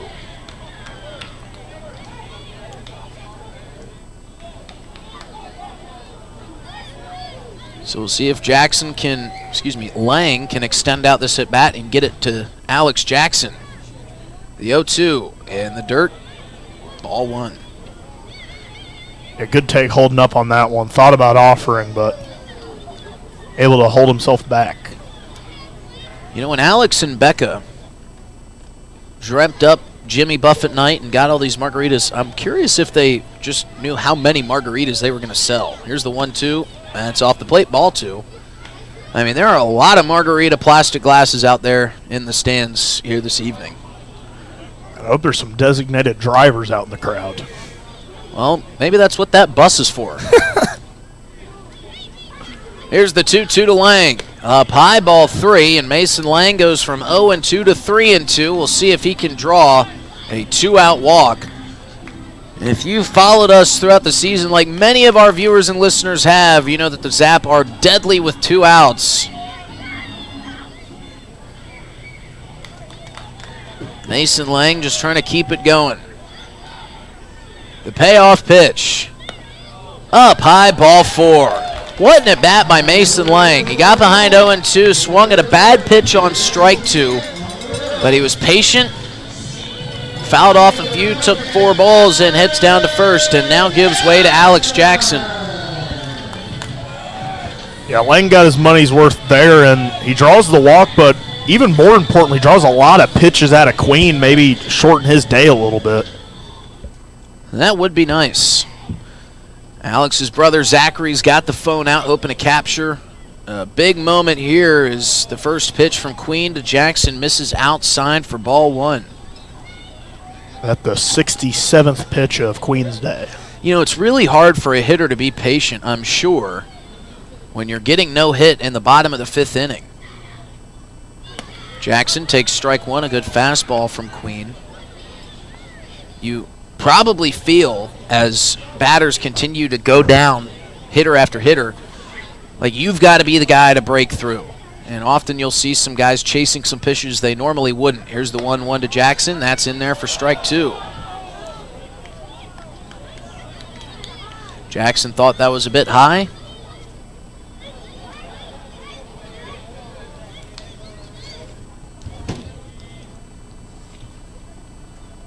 Jackson awaits the 1-2 pitch here with 2 outs and a runner on first. Swung on and missed, and Queen pulled the string. And the Zap come up empty yet again. We're still scoreless. We head to the top of the 6th inning. We're going to hear our 50-50 raffle at the break. I'll let you know how much money I won because I'm holding the winning tickets right here. We'll be back after this short break on River 92.7. Thinking of travel? Pierre Regional Airport offers non-stop flights to Denver. Starting August 1st, book your destination at United.com. With United Mileage Plus, you can save more by earning miles when you fly from Pierre Regional Airport. 1-hour flights to Denver and the world beyond. Avoid the crowds, avoid the drive, and enjoy free parking when you fly from Pierre Regional Airport. United Airlines in Pierre starting August 1st. Skip the drive. Fly from Pierre.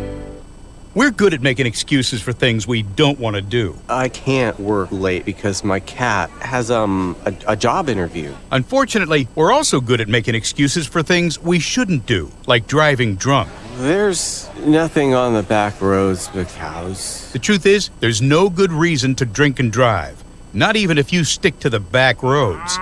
If you drink, don't drive. No excuses. Brought to you by the South Dakota Office of Highway Safety, South Dakota Broadcasters Association, and this station. If you're interested in becoming a valued sponsor of an Oahe Zap broadcast, you can contact us for more information at sports@dakotaradiogroup.com or call us at 605-224-8686. Hey Zap baseball fans, it's Justin Cowart. If you're interested in a podcast that's sports and only sports, you need to check out Players Perspective. I have athletes and coaches from the South Dakota area and across the country, from the high school all the way up to the professional level. Come on and tell stories of their biggest and best moments of their athletic careers. If it's sports, you bet we cover it on Players Perspective Podcast, sponsored by Avera. You can find it wherever you find podcasts by searching DRG Media Group or on drgnews.com. Now, back to myself and Dylan Beach in the broadcast booth for some more Zap baseball. Sorry about that, folks. My color commentator is attacking me. I let him know that the Cardinals and the Braves were playing tonight, and he did not like that. Them fighting words. As Fuller fires in a first pitch strike. And Wastine still getting loose in the bullpen. See if Fuller can make it 6 scoreless innings for him today as Clausius goes chasing for that one for strike 2. Fuller's been so impressive the way he's been able to keep his command of both his fastball and his off-speed pitches, but also he's gotten in some jams, but he's worked out of them so effortlessly. That one misses off the plate for ball 1. And a leadoff strike would be huge when feels like those jams have kind of been a result of some leadoff walks. That one fouled almost into the glove of Lang. He dove for it. Well, it bounced off of him at first and kind of propelled up into the air out in front of him. He almost made a wild third strike catch there. That would have been miraculous. See if Fuller can get him here. The 1-2. High chop into the outfield for a leadoff single.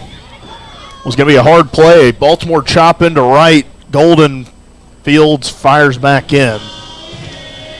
Yeah, there was nothing you can do about that if you're a Zap infielder, especially a tall guy like Quinn Ludvigsen. That must have hit the little trampoline out there in front of the home plate area, because that thing took a huge hop up into the sky. Yeah, that one, no play on it for the Zappas. That one bunted back to Fuller, trying to field it cleanly. Makes a smart play and goes to first. If he had it cleanly, he might have been able to get the runner at second, but had a little bit of trouble bringing it into the glove, but gets the first out at first base. Yeah, he kind of picked his head up. It's like a receiver starting to look downfield before they catch the ball. That one just bounced to him, and you could tell he wanted to get that lead runner, but he's nice job there staying calm and at least getting the one out. That one lined towards right center field. Aiden Johnson can't bring it in. It was lined shortly towards Golden and Johnson charged from the infield. Couldn't bring it in, but the runner won't come around, so the double play is set up. But one away, runners on the corner, and the Spuds once again are threatening. Well, if you're the Spuds, you can't really get much luckier than that. You get a pretty fortuitous hop off the short part of the infield that found its way into right field, and then that one literally in the only place you could have put it where it couldn't be caught. That one misses off the plate. A good jump from Mason Lang to keep that one from getting to the backstop and scoring a run. Well, I think that was a pitch out. They've got a feeling that runner on first is going to steal second, and I kind of share that feeling with them. The 1-0, the runner thought about it again. Another pitch out as Lang trying to calm his pitcher down. See if Glatz goes in motion. It's Cannon Billingsley at the plate. Runners on the corners, one away. 2-0 here from Fuller. The runner goes. Lang throws to second. That one going to get into the outfield. And the runner will score. They're heading for third. And Glatz is in safely, sliding to third.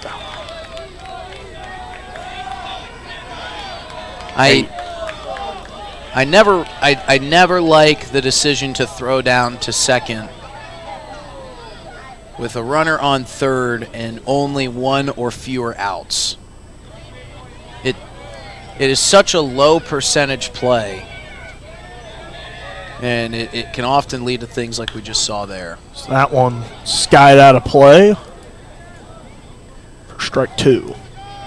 And so much so that it allowed the runner to get to third. So now, regardless, you've still got a runner at third, whether the guy scored or not. 2-2, misses in the other batter's box for ball three. And you got Cannon Billingsley. If you walk him, another fast runner, but you got two strikes. The 3-2 payoff, swung on and missed. Fuller comes back and gets a big strikeout. Now 2 away for the Spuds. The Zap trying to keep it with just the 1-run deficit. And to go back, and Ty Farwell, Mason Lang, Noah Cadena, whoever is behind the plate, if you just let that runner steal and let him be, you still got 2 outs because Fuller got the strikeout. And you'd be without the run. But Fuller just has to avoid a big inning here.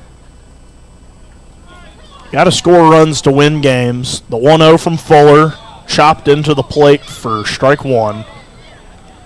And the Zap still being no hit. So the 1 run hurts because it gives up the tie, but the Bats are going to have to get going if you're going to want to try to win this game. So you might as well go score a couple.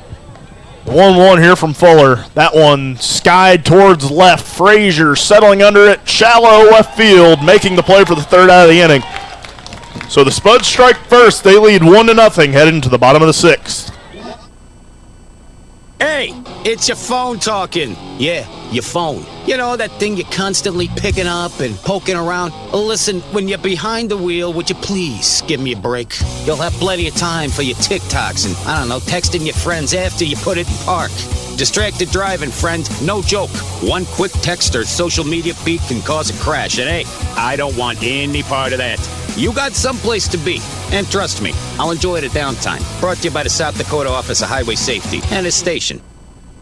Dunes Golf is celebrating their 30th anniversary this summer. They look forward to seeing old friends and new acquaintances on the driving range and on the course throughout the summer. Play 9 or 18 holes. Pay by the round. Save with a punch card or become a member for unlimited play. Dunes Golf is a great location for group outings or a summer play day. Call 605-223-2525 or see golfdunes.com. Just 1 mile north of Fort Pierre on Highway 1806. Dunes Golf.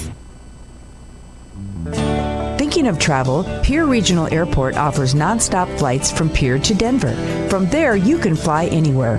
Book to your destination and check bags through on United, Delta, or American Airlines. 1-hour flights on 50-passenger jets to Denver, then connecting to your destination. Save travel time and money, avoid the crowds, and free parking when you fly from Pierre Regional Airport. Skip the drive. Fly from Pierre Regional Airport. Looking for happenings in Central South Dakota? The Pierre Area Chamber of Commerce Community Calendar is your go-to for all the latest events. From entertainment to local benefits, community activities, and more, there's something for everyone. Email your event to contactchamber@pierre.org and it will be listed on the weekly calendar. To view the calendar, go to www.pierre.org. Let's celebrate together in the heart of South Dakota. The Pierre Area Chamber of Commerce, connecting our community one event at a time. Spuds strike first. It'll be on the Zap to respond here in the bottom of the sixth. It's the 9-1-2. Emiliano Curiel, Nick Golden, and Aiden Johnson. Still a great lineup here today for the Zap, and just being quiet here against Cade Queen.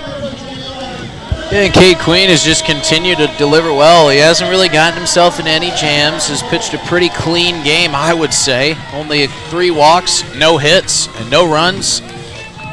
5 innings, 6 strikeouts. Pretty clean to me. As Curiel chops that one towards short. Firing across the diamond, making the play is Hank Harp. And again, 1 pitch, 1 out. That's efficiency at its finest for Cade Queen. It's his first out of the 6th on his 71st pitch of the ball game. Has been just cruising through this one. We saw a pitcher eclipse the century mark the other day in that Hastings Sodbuster series. We'll see if we see it again. As Golden steps in, shows bunt, can't pull it back in time. That one in there for strike 1. Yeah, and the way that Golden's been hitting the ball lately, I almost don't want to see him square to bunt. I think he's more dangerous swinging the bat. Zap just trying to manufacture a hit.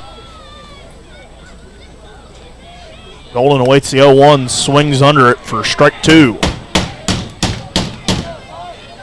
Cade Queen pitching as good as any pitcher we have seen this season at Hyde Stadium. Golden behind in the count 0-2, awaits the offering. That one misses high and outside for ball 1. Zap have drawn a couple of walks, but that's been all the base runners they've had, and one of them got erased by a double play. As Golden awaiting the 1-2 from Queen. Readies, fires, misses for ball 2. And Dylan, if this keeps going on, I think we're going to have to do our hit dance up here in the broadcast booth. The rain dance worked because the rain moved out. Well, might have to break out the hit stance. 2-2 to Nick Golden. That one fouled, drifting out of play, gets there. As we'll have to get Eli Lewis working on a hit dance. Sure, my niece and nephew, Dean and Savannah, are trying to cook up a hit dance right now if they're still awake. It is rather late in the Eastern time right now. Come on, Dean and Savannah, we need you. 2-2 to Golden. That one skips in for ball 3. So Golden fighting back from being behind in the count 0-2. See if he can reach here with 1 away. Maybe we could get our newest bat boy, Hayden Potter, to get a little hit stance going down in the dugout. Payoff pitch here from Queen. Gets the sign, readies himself on the mound. Sets and fires. That one driven into right field. Nick Golden, that one going to get some real estate. He's chugging for 2, and he's going to get in there sliding. A 1-out double ends the no-hitter. A big piece of hitting from Nick Golden. And if anybody was going to do it, it was going to be your leadoff hitter in Golden. And look, we're modest up here, and I don't want to take any credit, but we started the hit stance, and, well, Nick Golden with a 1-out double, and the Zap might be in business here. See if Aiden Johnson can knock him around. Spuds lead 1-0. a 5-hit day for them. That one the first for the Zap, but it might be the momentum they need to get going. Maybe Aiden can take a visit to Aiden's area. First offering misses for ball one. They're going to appeal to Richard Gilmore. I don't think he's going to. He's not going to honor that appeal. I don't think he's going to honor that one. That one barely left the side of Johnson. Kind of turned a little bit, but the bat never left its position. As Aiden Johnson heading the count 1-0. Nick Golden on second. See what he can get going here. Launches that one in for strike one. As Johnson trying to knock in the game-tying run for the Zap. Well-placed single could do just that. Or a trip to Aiden's area could get a Zap lead here in the sixth. That one swung through and missed for strike two. So now Aiden Johnson behind on the count 1-2. Well, Queen has been so good because he's got such a quick fastball with great pace on it, but then he's got just such an equally as devastating off-speed pitch, so it's kind of kept these Zap hitters guessing throughout the evening. The 1-2 to Aiden Johnson. Swung into play, but that one's going to catch Nick Golden in between. So a nightmare there for the Oahe Zap. Nick Golden thought that one was headed to the outfield. He gets doubled up. So the Zap get their first hit of the game, but they're still looking for that first run as Jake Fuller trots back out for the seventh. We'll be right back here on River 92.7. Hey, it's your phone talking. Yeah, your phone. You know, that thing you're constantly picking up and poking around. Listen, when you're behind the wheel, would you please give me a break? You'll have plenty of time for your TikToks and, I don't know, texting your friends after you put it in park. Distracted driving, friend. No joke. One quick text or social media feed can cause a crash. And hey, I don't want any part of that. You got someplace to be. And trust me, I'll enjoy the downtime. Brought to you by the South Dakota Office of Highway Safety and its station.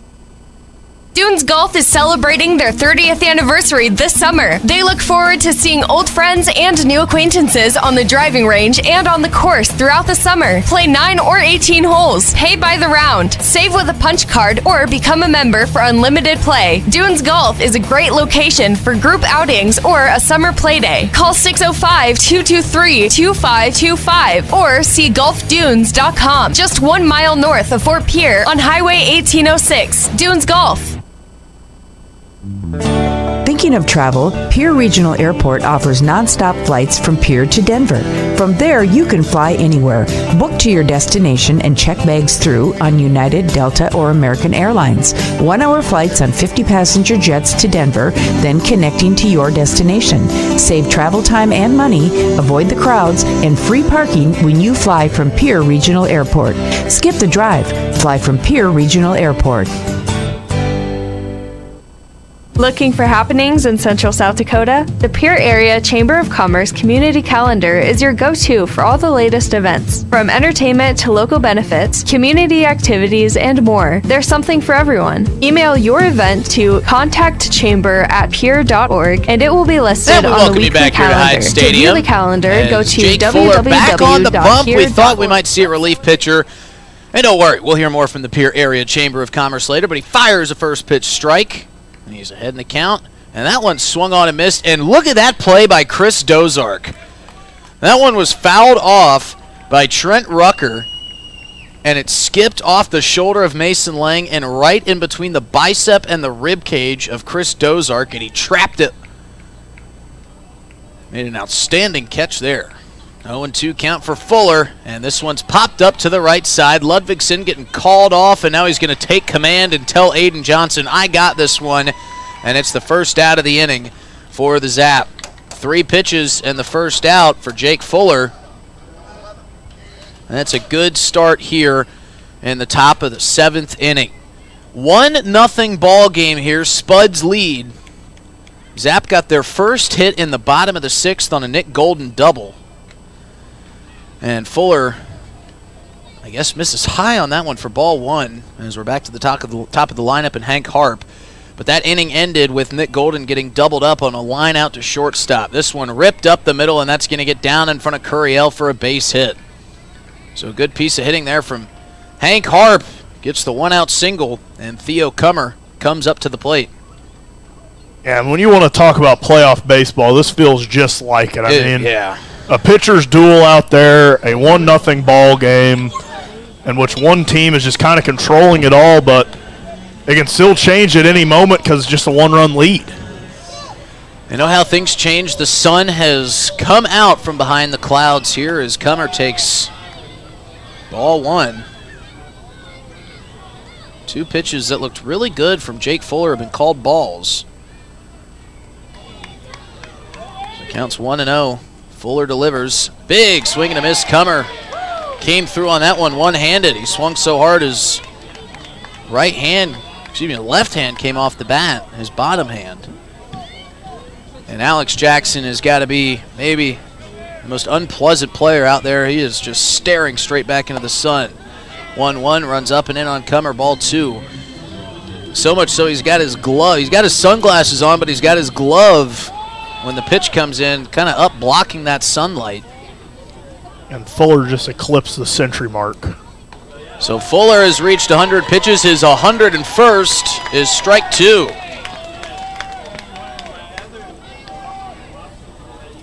So a 2-2 count to Theo Kummer with a runner on first and 1 out. Fuller might have 2. Johnson backhand tosses it to Frazier for 1, and he can't get to first for the second, but they get the lead runner. It was kind of a interesting exchange there between Johnson and Frazier. They were about spitting distance from each other. Johnson thought about stepping on the bag himself, but then saw Frazier there, decided to toss it to him, and Frazier just wanted to make sure that he tapped the bag. They would have loved the double play there, but a nice backhand stop by Aiden Johnson, and they were sure to get the first out. So there's 2 outs now here in the top of the 7th. That'll bring up Hunter Billingsley. His first swing is up empty as Fuller gets ahead 0-1. And as Billingsley fans on a fastball. Well, a dreary day has turned into a gorgeous night here at Hyde Stadium. At least for everybody but Alex Jackson, as he is still staring into that sunlight, and Billingsley fouls off that pitch, and it's quickly 0-2. I would have loved to hear the conversation from Jake Fuller and Jamie Habiger. Probably asked him, are you good to go another inning? Fuller probably said, man, I'm good to go until the 9th. Keep me out there. Here's the 0-2. And that skips off the top of the mid of Mason Lang and scoots to the backstop, so Kummer will trot down to second base. Force play is off, but you still got 2 outs and a 1-2 count to Hunter Billingsley. And with the way that Cade Queen has been moving, no work in the bullpen for the Spuds. He'll be coming out in the bottom of the 7th inning.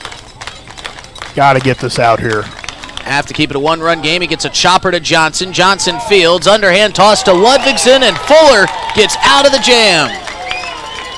So they get a single, but they can't do anything with it. Jake Fuller with another shining inning. Keeps it a 1-0 lead for the Spuds. Zap will try to answer as it's time to stretch here at Hyde Stadium. We'll be back after this short break with the bottom of the 7th inning here on River 92.7. The summer is here, and you know what that means. The Oahe Zap are back, and we at DRG Media Group are bringing you coverage of every Zap home game all summer long. You can hear all the home Zap games on River 92.7, or you can watch them live on drgnews.com at the River 92.7 station page. The Zap are offering you fans something new every single night. So get out to Hyde Stadium for some Zap baseball this summer. Purchase your tickets on oahezap.com or buy them at the box office. If you can't make it to the game, we've got you covered on River 92.7 Oahe Zap Baseball, brought to you by DRG Media Group. Our producer, director extraordinaire, Eli Lewis, has now added technical director to his resume. He's now working the board as the Zap head to the bottom of the 7th inning, trailing 1-0. It'll be Ty Farwell, Vince Palizzi, and Jared Pugrad has grabbed a bat, and he is starting to get loose. So Palizzi will probably slide to first now that Ludvigsen will exit for Pugrad. Yeah, and you know what? It's Jared Pugrad has made it tough to keep him out of the lineup lately. And Jamie Habiger maybe trying to switch things up As we mentioned, Zap didn't get their first hit of this ball game until the bottom of the 6th inning on a Nick Golden double. And like we said, when the Zap faced off against Tristan Augadal, he went perfect for 4 2/3. Alex Jackson got the first hit, and then the following inning, the Zap scored 3 runs on Augadal. So maybe that Nick Golden double in the bottom of the 6th is just what the Zap needed here in the bottom of the 7th to loosen things up a little bit and get going. And I think the Zap would love to stick it to the Spuds, who sure let Nick Golden hear about it on his way back to the dugout after getting doubled off. Every single Spud player exited the dugout and had some choice words for Nick Golden as he made his way back. But Nick Golden loves wearing that shield. He'll stand out in front of his entire team if he has to, as Ty Farwell steps into the left-handed batter's box and takes ball 1 high. I think the leadoff man here in Ty Farwell getting on would be huge for the Zap here in the bottom of the 7th. They got the momentum, it feels like, after Fuller just pitched a great top half of this 7th inning. The 1-0 to Farwell is popped foul back towards the coach bus that belongs to the Spuds. And out of play. Yeah, and Fuller threw his 107th pitch of the outing in that inning, and Cade Queen just threw his 83rd. Cade Queen has been spectacular. Here's the 1-1. Off-speed pitch fanned by Farwell, and it's 1-2. So Farwell with a deep breath. He will shake the hips, reminding himself to get that left hip through. I've started thinking about Ty Farwell in my golf game. Clear the hips. Here's the 1-2 pitch. Farwell pops it up down the third base line. Running out of room is the third baseman, Hunter Billingsley, and he'll rattle into the pine wood fencing. He lost his hat. He was doing his best to make a play there, flips the hair back, gets the ball cap back on. Not sure he knew how close that wall was coming up on him, but it sure surprised him. So Billingsley will take a second to gather himself after his collision with the wall. And Dylan Beach will tell you that wall is not soft. Yeah, a lot of splinter potential in those walls too. Farwell awaits the 1-2 pitch from Queen. Big swing and a miss. Another gorgeous off-speed pitch from Cade Queen gets Ty Farwell down swinging. So we'll see if Vince Polizzi can get it going here in the bottom of the 7th. And now we see Quinn Ludvigsen out in the on-deck circle. So maybe it's not Ludvigsen who's getting subbed out. Pugrad still has the helmet and the batting gloves on. I believe Jared Pugrad will probably take the place of Gavin Frazier over at shortstop. That's all remain to be seen. See if Polizzi can leave the ballpark here. Swings through another off-speed pitch for strike 1. That is devastating, that combo between Cade Queen's fastball and then that slow off-speed pitch. It has been giving the Zap fits all night long. Here's the 0-1 to Polizzi. Ripped down the right field line, but curls foul. And the reason that Cade Queen has been able to pitch so efficiently is he has really not had many at-bats where he's gotten behind. He has seemingly gotten the first strike on these hitters all night long.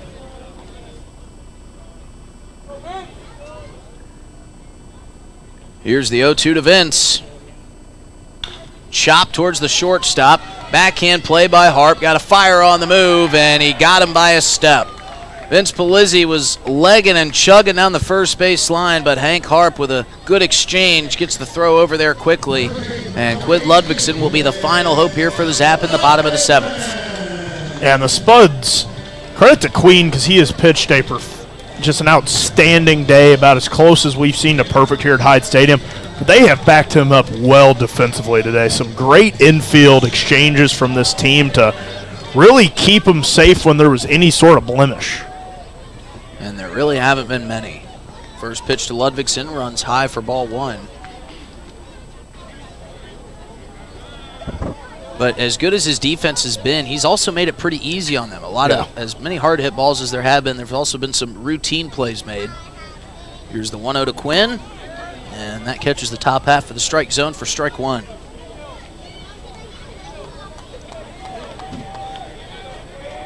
Queen still working quickly. Here's the 1-1. Just off the plate for ball 2. And he's got to find some sort of way to put pressure on him, whether that's a walk or you get a guy on and he tries to steal on him. You got to put some pressure on Queen at some point here tonight.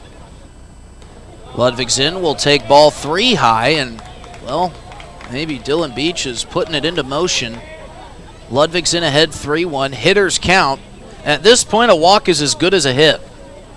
As we have just crossed the 9 o'clock hour, a big swing and a miss runs the count full.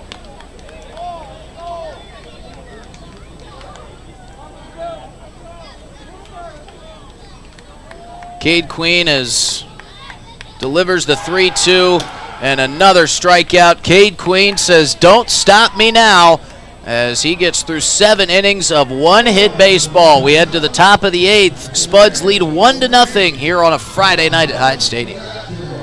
Looking for happenings in Central South Dakota? The Pierre Area Chamber of Commerce Community Calendar is your go-to for all the latest events. From entertainment to local benefits, community activities, and more, there's something for everyone. Email your event to contactchamber@pierre.org and it will be listed on the weekly calendar. To view the calendar, go to www.pierre.org. Let's celebrate together in the heart of South Dakota. The Pierre Area Chamber of Commerce, connecting our community one event at a time.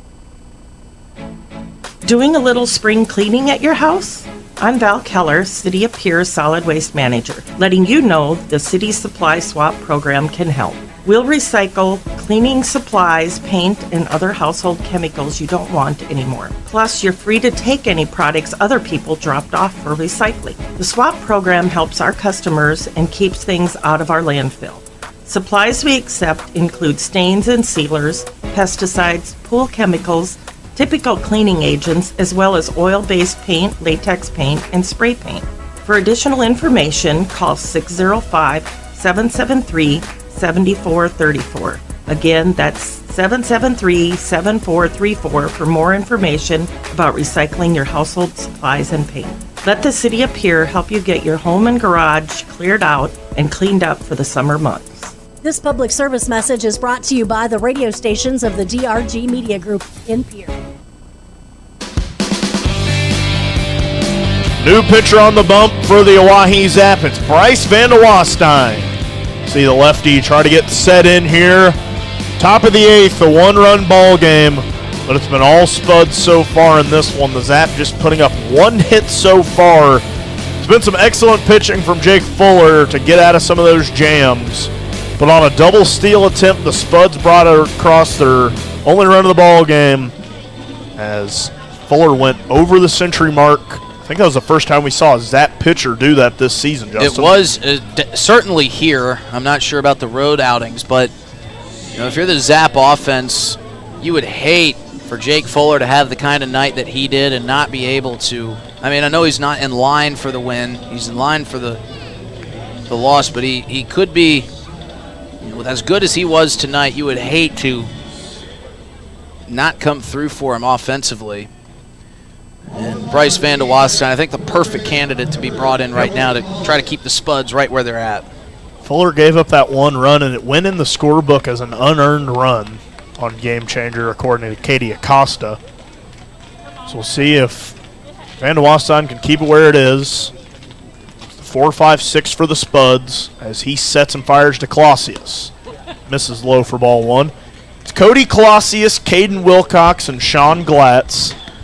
That was kind of the trio that got it started for the Spuds and got that run across that, as it stands, would be the game-winning run.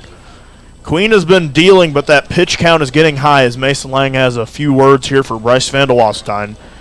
Queen, his last start went 106 pitches. Right now he sits at 96. I think they'd have a hard time pulling him off the mound, but once you get over that century mark, every pitch feels kind of detrimental to your arm health for the entire season. Yeah, and as smooth as Queen has been, he really hasn't felt like he's been under pressure at all tonight. As Van de Wastein. Nothing? That was good. It was real good, Justin. The 1-0 turns 1-1. Dum dum dum dum dum dum. If I can find a way to work Bohemian Rhapsody, and they might as well put me in the Broadcaster Hall of Fame now. I'll call them and get you nominated. Still got a couple more calls before I can do that. A couple more puns to make, a couple more correlations to pull. 1-1. Swung foul. Farwell giving chase, but that one going to leave the ballpark.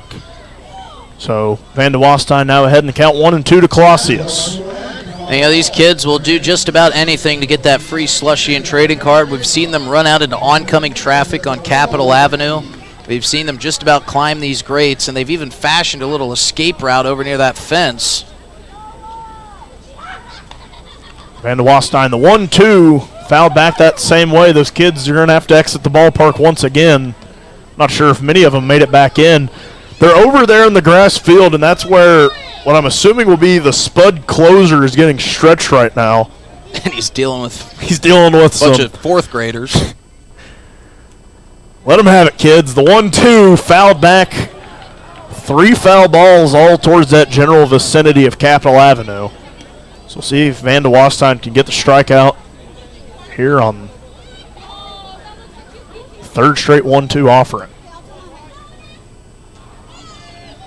Van de Wastein readies himself on the mound. Southpaw comes set and fires. That one softly hit up the middle. Took a nice hit off the bump and just kept on rolling.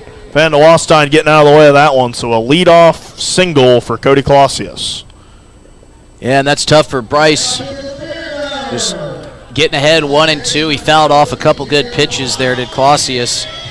And kind of just waited and waited. Van de Wastein couldn't put him away. Got the ground ball, but just found a little hole in the infield. And they have the leadoff runner on. Yeah, went right back to where it came from. Right up the gut. Bounced off the mound. And ran its way into the outfield as that one runs in low for Van de Wastein for ball 1.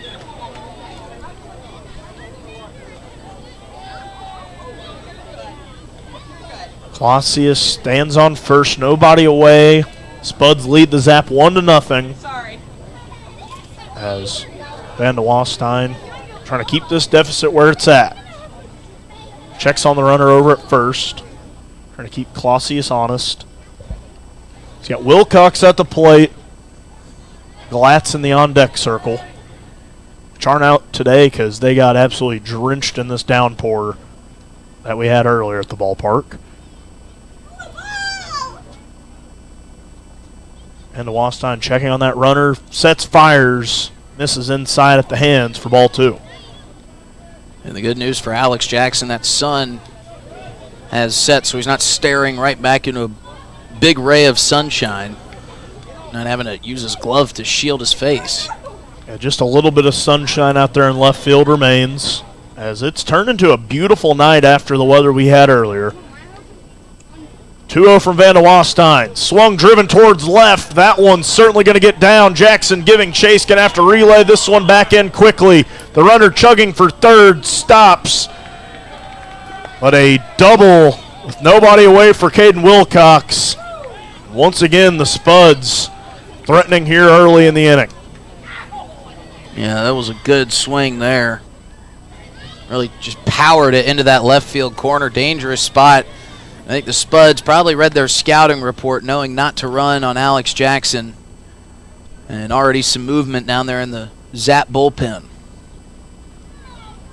As we'll try to figure out who's getting loose for the Zap. And Zap offense just has not been getting going here today. I believe that's Cooper Van Lucian down in the bullpen getting ready. As Van de Wastein, not the start he's envisioning. 2 batters, 2 hits. And he had a positive count on the first one, couldn't get the out, and then was behind in the count 2-0 to Wilcox before he just laced a double back the other way. And it was in that no man's land as Jackson has to shade towards the deepest part of the ballpark, that left center field at 383. And just like that, a big jam here for Van de Wastein to get through with nobody away. Devin Skelton making a mound visit to try to calm Van de Wastein down, buy that bullpen a little bit of time. And in a game where Cade Queen has just been so dominant, you feel like those 2 runners at second and third kind of count for 4 runners. And now Jamie Habiger is going to come, and I think this is our first back-to-back mound visit that we've seen without a pitch being thrown. And Cooper Van Lucian looks like he's maybe going to start heading this way. See if Coach Habiger takes the ball from Van de Wastein after just 2 batters, but the team's coming out to greet him, and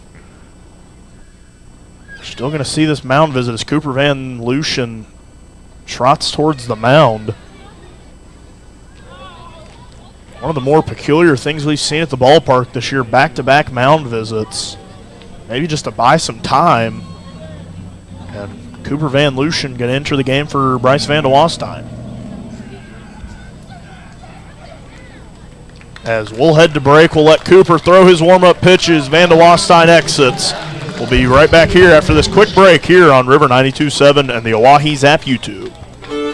The summer is here, and you know what that means. The Oahe Zap are back, and we at DRG Media Group are bringing you coverage of every Zap home game all summer long. You can hear all the home Zap games on River 92.7, or you can watch them live on drgnews.com at the River 92.7 station page. The Zap are offering you fans something new every single night. So get out to Hyde Stadium for some Zap baseball this summer. Purchase your tickets on oahezap.com or buy them at the box office. If you can't make it to the game, we've got you covered on River 92.7 Oahe Zap Baseball, brought to you by DRG Media Group. Zap with their backs against the wall.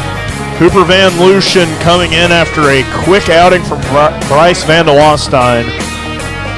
He was ahead on the first batter in the count, 1-2. Clausius fouled a couple of them off before singling on a soft hit ball up the middle. And then Caden Wilcox taking a double back the other way will end the outing for Van de Wastein as Cooper Van Lucian tries to keep things where they're at. Maybe the darkest hour of this game for the Zappas. Sunny skies, a beautiful sunset forming here in Pierce, South Dakota, but this one with how Queen has been pitching is starting to feel like a dire effort for the Oahe Zap. Well, that 1-run lead feels massive right now for the Spuds because of how good Queen has been. And like you said, a really tight spot in this game with runners in scoring position on second and third and nobody out. You almost feel like you have to get out of this inning with nobody scoring. You could maybe afford 1 or 2 runners across, but that feels like an ever-growing mountain that you would have to climb if you're the Zap. As they still have nobody working in the Spuds bullpen, you have to imagine Queen's going to come back out in the bottom of the 8th inning. Cooper Van Lucian in his second outing with the Zap. Looked good the other night until getting into a jam, but got out of it relatively unscathed as that one's driven towards center. Phillips chasing, and that one's going to get down. A big hit from Sean Glatz. We'll see if they send the second runner. They send him around third. The play at the plate. Not in time for the runner. Ty Farwell tags him out. A good relay back, so 1 run will score, but a bullet from Phillips and Pugrad gets the runner at the plate. Good tag there from Lang. That was an awesome relay from Phillips out in center. Pugrad putting it in the absolute perfect spot for Mason Lang. An absolute bullet. That was an ambitious send around the third base bag with nobody out. Spuds could have had runners on second and third with a 2-0 lead, but instead they've got runner on third with still a 2-0 lead, but 1 out. That 1 out feels huge. Billingsley fouls that one off in the netting. Van Lucian, his last outing, he got the bases loaded against him, but got a double play, a 5-2-3 double play to get couple of outs in that one before a broken bat single up the middle scored 2 runs on what felt a very unlucky moment for Cooper Van Lucian in his debut. As he tries to get out of this big jam here, the 1-1 skips at the plate for ball 2. Yeah, Van Lucian was good and got thrust into a very, very unorderly jam that he ultimately got out of. He did give up a few runs, but still was a successful relief outing for him. 2-1 from Van Lucian. Runs inside on the hands of Cannon Billingsley, and maybe this a guy where you wouldn't mind having to walk to set up that double play, but Billingsley a fast runner and would put another double play maybe into the motion for the Spuds. A 3-1 from Van Lucian.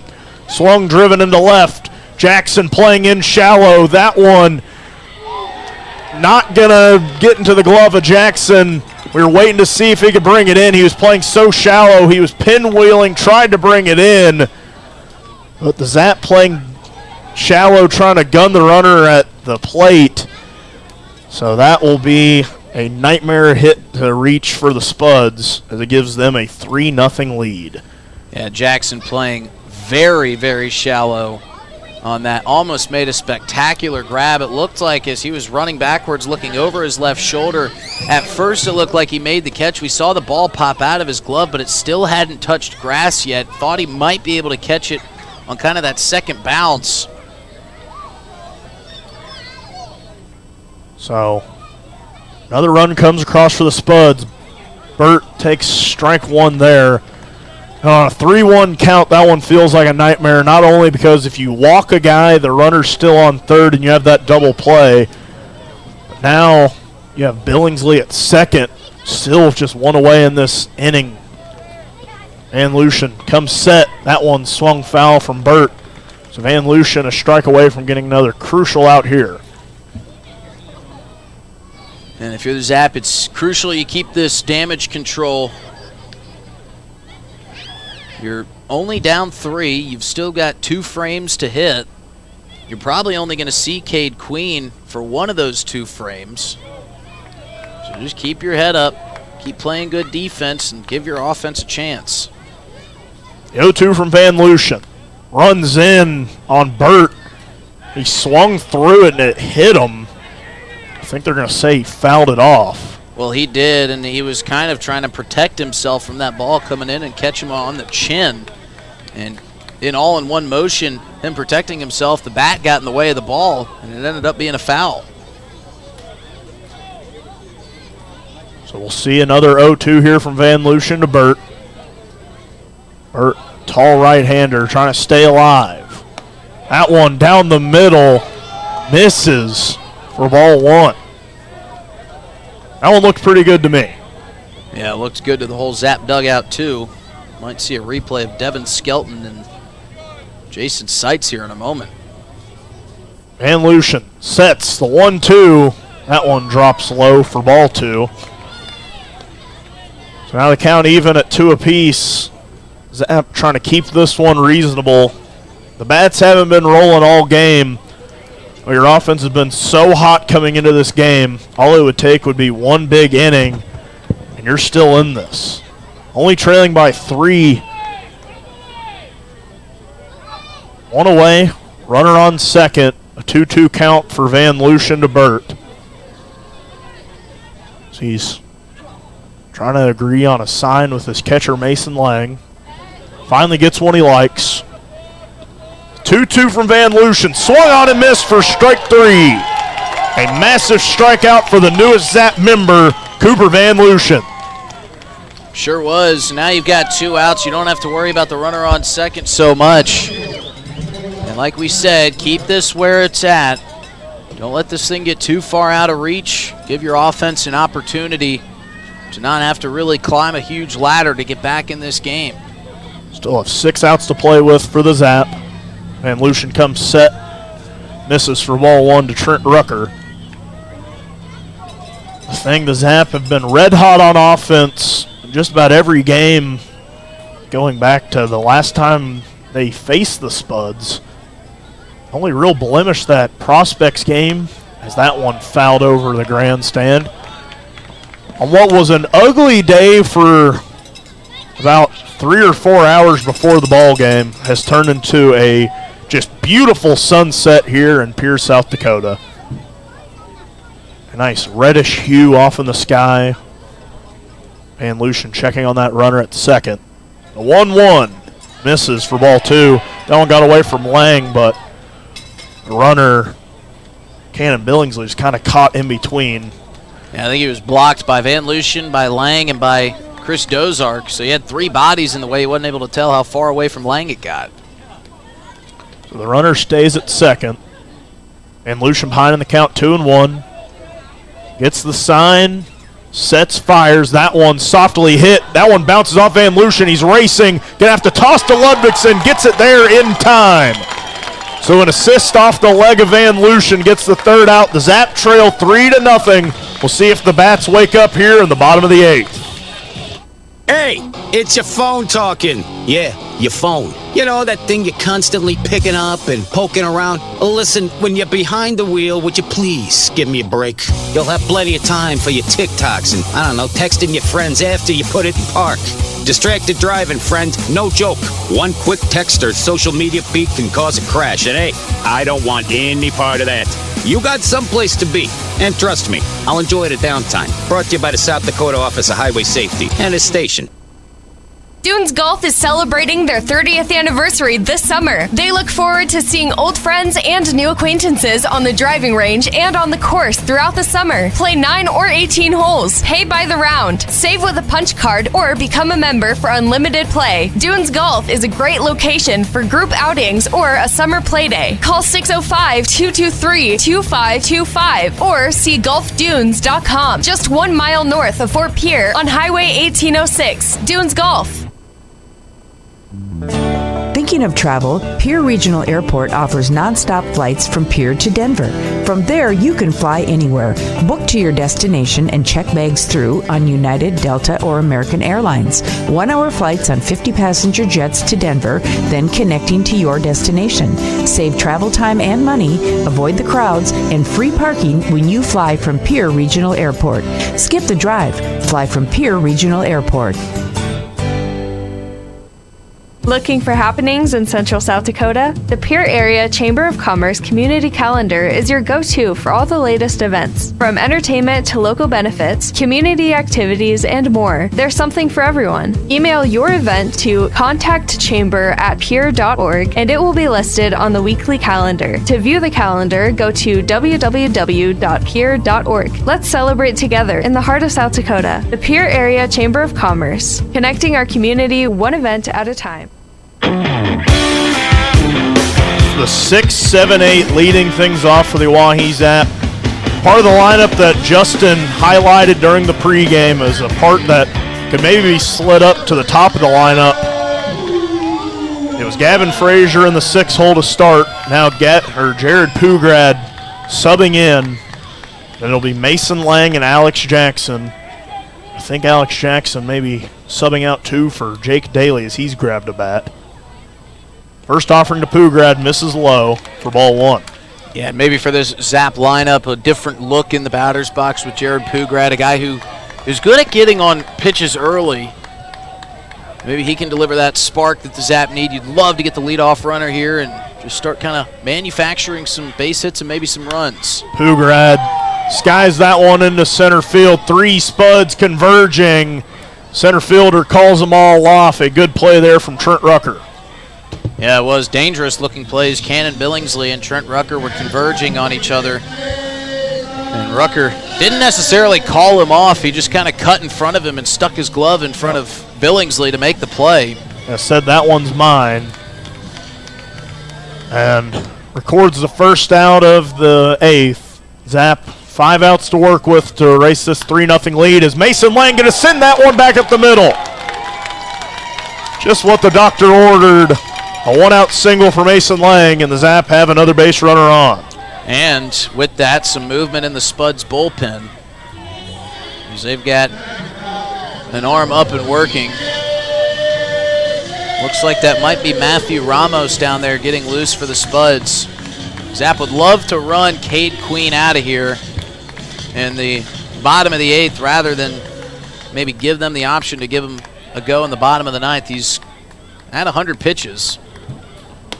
Yeah, that won the century mark as Daly swings through it. So pitch number 100 is a strike for Queen over the century mark for his second consecutive start. As they check on Lang, he slides back in time. It was more of an army crawl than a slide in this wet dirt. There's not much sliding going on. 0-1 to Daly. In there for strike 2. Quickly back against the wall, behind in the count. And Cade Queen, even though he's in 101 pitches in the bottom of the 8th, still a lot of life in that fastball. Daly trying to stay alive. The 0-2 fouls it off over the netting and out of play. And this is where you got to be cautious of that off-speed pitch. Cade Queen has delivered just nothing but fastballs here to Jake Daly. It's that changeup and that curveball that has given the Zaps so many problems tonight. The 0-2 offering. Checked in the dirt. They're going to appeal, and they're going to say he went. Jake Daly looked like he held up, and one Zap member thought the same, letting out an audible what. I don't know. That looks like it traveled across the threshold of the plate. Yeah. And that was that off-speed pitch we were talking about. Daly tried to hold it up. Now watching it back, I definitely stand corrected. That one, good call there from Richard Gilmore. Watching it back on the YouTube stream, definitely went across. So now if 2 outs, we'll see if the Zap can get something going. Curiel watches that one inside for ball 1. Zap have been so good with 2 outs this season. They need a big rally here at home and a massive game for their playoff hopes. 1-0 here to Curiel. Skips in a nice stop from Burt to keep Lang put at first. Yeah, it's kind of a gamble from Burt. Didn't have time with that quick fastball to slide over to it, so he just had to try to pick it with the backhand and did a great job of it. Saved a base for his pitcher. Curiel ahead in the count 2-0. The offering from Queen. That one in there for strike 1 in the lowest part of the zone. Good comeback pitch there from Queen. His 106th. So this one will be a new high for him this year. 2-1 to Curiel. This is high and inside for ball 3. Love the energy that the Zap dugouts bring in, even when you've only got 2 hits, no runs, and you're trailing 3-0 here. A walk could bring the tying run to the plate. Zap needing some momentum here at home and a crucial series versus their biggest rival, the Casper Spuds. Curiel swings through that one. Count runs full. Runner will be going here in Mason Lang, so if Curiel can put it in play and maybe get it into one of these gaps in the outfield, Lang could likely score. Zap trail 3-0. Lang on first, 2 away, a full count for Curiel. Queen sets, fires, Lang goes, but it's futile. Curiel swings through it, and Cade Queen, just about as good as a performance as you will see. An outstanding day for him in what will likely be his last inning. The Spuds lead 3-0 as the kids run the bases here at Hyde Stadium. The summer is here, and you know what that means. The Oahe Zap are back, and we at DRG Media Group are bringing you coverage of every Zap home game all summer long. You can hear all the home Zap games on River 92.7, or you can watch them live on drgnews.com at the River 92.7 station page. The Zap are offering you fans something new every single night. So get out to Hyde Stadium for some Zap baseball this summer. Purchase your tickets on oahezap.com or buy them at the box office. If you can't make it to the game, we've got you covered on River 92.7 Oahe Zap Baseball, brought to you by DRG Media Group. Cooper Van Lucian will stay out there for the Zap here in the top of the 9th. The home team trailing 3-0 as Cooper Van Lucian going to try to keep it right there and give his offense an opportunity in the bottom of the 9th to come back in this one. Hello, everybody. Justin Cowart alongside Dylan Beach and Eli Lewis, welcoming you back into the broadcast booth here on a absolutely beautiful Friday night at Hyde Stadium. As there's cotton candy clouds hanging over top of the ballpark. Kids just got to run the bases. A couple happy faces coming this way as they make their way through the stands across general admission. The Spuds scored their first run of the ball game in the top of the 6th inning on that double steal that got away from the middle infield and out into center field. And then they scored 2 more huge insurance runs in the top of the 8th inning. Cade Queen was absolutely fantastic, if that is the end of the line. Dylan Beach saying he should probably go out for the bottom of the 9th. I think you got to let him, dude. He'd be throwing a complete game shutout in a 2-hitter. So Van Lucian gets set to start the top of the 9th. His first pitch is lined into right field. Tracking over is Emiliano Curiel, and he squeezes the first out and retires Hank Harp for out number 1. 1, 2, 3 coming here for the Spuds, and that'll be the same case for the Zap in the bottom of the 9th, as they will have the top of their lineup to try to come back and get a win. Theo Kummer steps in. And that's an efficient start for Cooper Van Lucian, as he gets another pop fly. 2 pitches, this one towards the left side of the infield. Pugrad calling everybody off, and that's 2 outs. So let's see, an immaculate inning is 9 straight strikes to record 3 outs in an inning. I don't even know what you'd call a 3-pitch, 3-out inning. A good inning. A pretty dang good inning. I don't even know if there's a name for it, but there might need to be one. Well, you've been coming up with some pretty good names for a lot of different things here this summer. I'll let you get to work on that, as Cooper Van Lucian gets to work on Hunter Billingsley. His first pitch is in there for strike 1. So it won't be a 3-pitch inning, but it's a good start to Billingsley, as Van Lucian's ahead 0-1.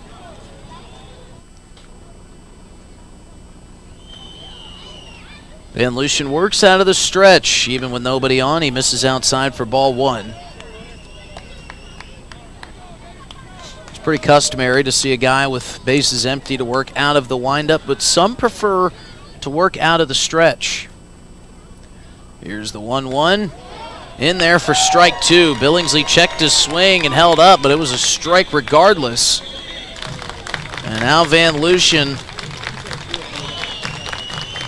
trying to work ever so quickly here in the top of the 9th and hand it back over to his offense.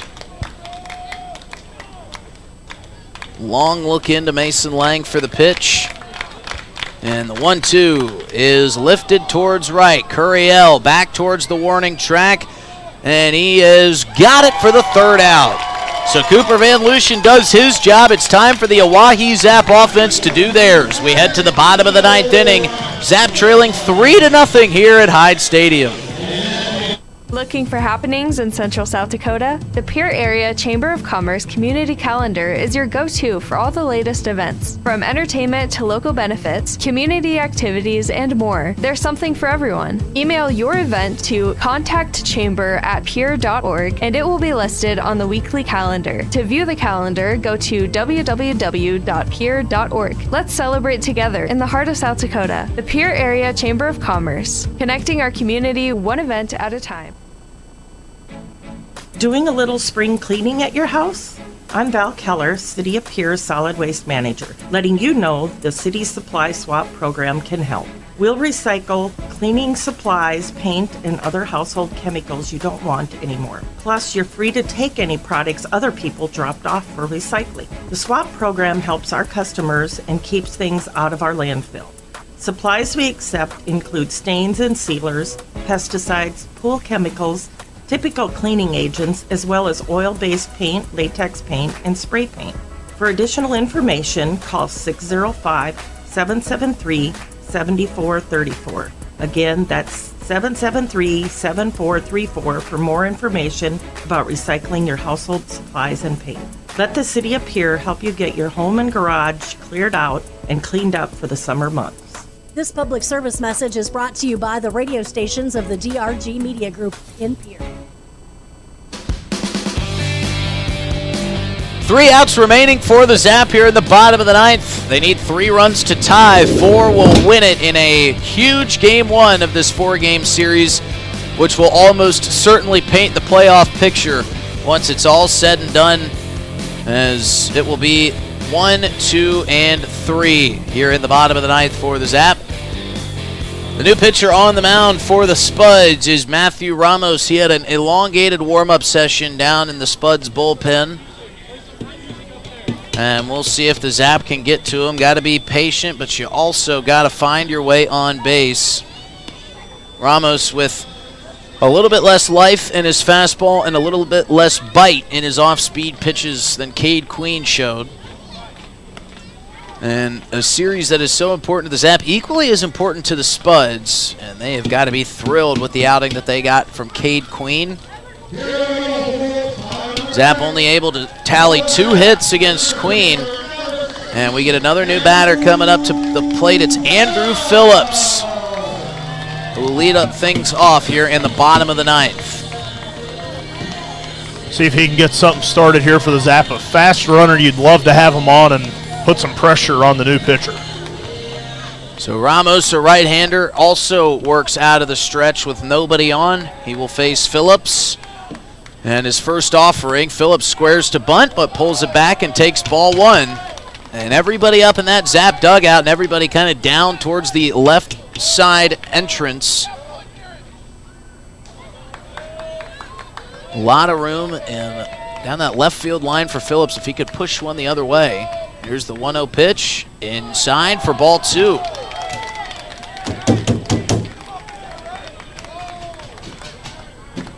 So Phillips kind of getting settled in, ahead in the count. Ramos set the 2-0. Chopped down the first base line, and that's going to be an easy play. At the moment, Phillips dives head first, but he's not going to beat out the toss to the pitcher Ramos. Cody Clausius made the play initially.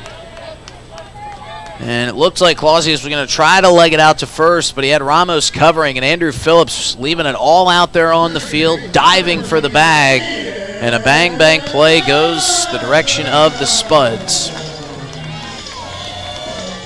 So now it'll be Aiden Johnson in the 2-hole with 1 out, nobody on. Ty Farwell on deck, Vince Palizzi in the hole. Phillips got ahead in a 2-0 count. Johnson will take strike 1 on a looping off-speed pitch over the plate. And it was a great effort by Phillips, but just got beat out by a step on that dive. Well, when we have more time, we'll get into the debate as the 0-1 is popped a mile high on the infield. The catcher can't find it, but he's called off by his third baseman who's battling the lights. Hunter Billingsley at the last second finally got a beat on that ball and made the catch, but it's the second out, and the final hope for the Zap comes in the form of Ty Farwell. That debate I was talking about was, is it faster to just try to run through the bag or to dive for first base? There's been studies done on it. We don't have a bunch of time left here in the broadcast, so maybe we'll talk about it tomorrow. As Ty Farwell will try to reach, turn it over to Vince Palizzi. Here's the first pitch to Farwell, and he chops it right back to Ramos. Ramos gloves it, underhand toss to first, and that'll do it here on Friday night for the Zap. They go down 3-0 on a sparkling start from Cade Queen. We'll recap all of it in the postgame show when we return here on River 92.7. Hey, it's your phone talking. Yeah, your phone. You know, that thing you're constantly picking up and poking around. Listen, when you're behind the wheel, would you please give me a break? You'll have plenty of time for your TikToks and, I don't know, texting your friends after you put it in park. Distracted driving, friend. No joke.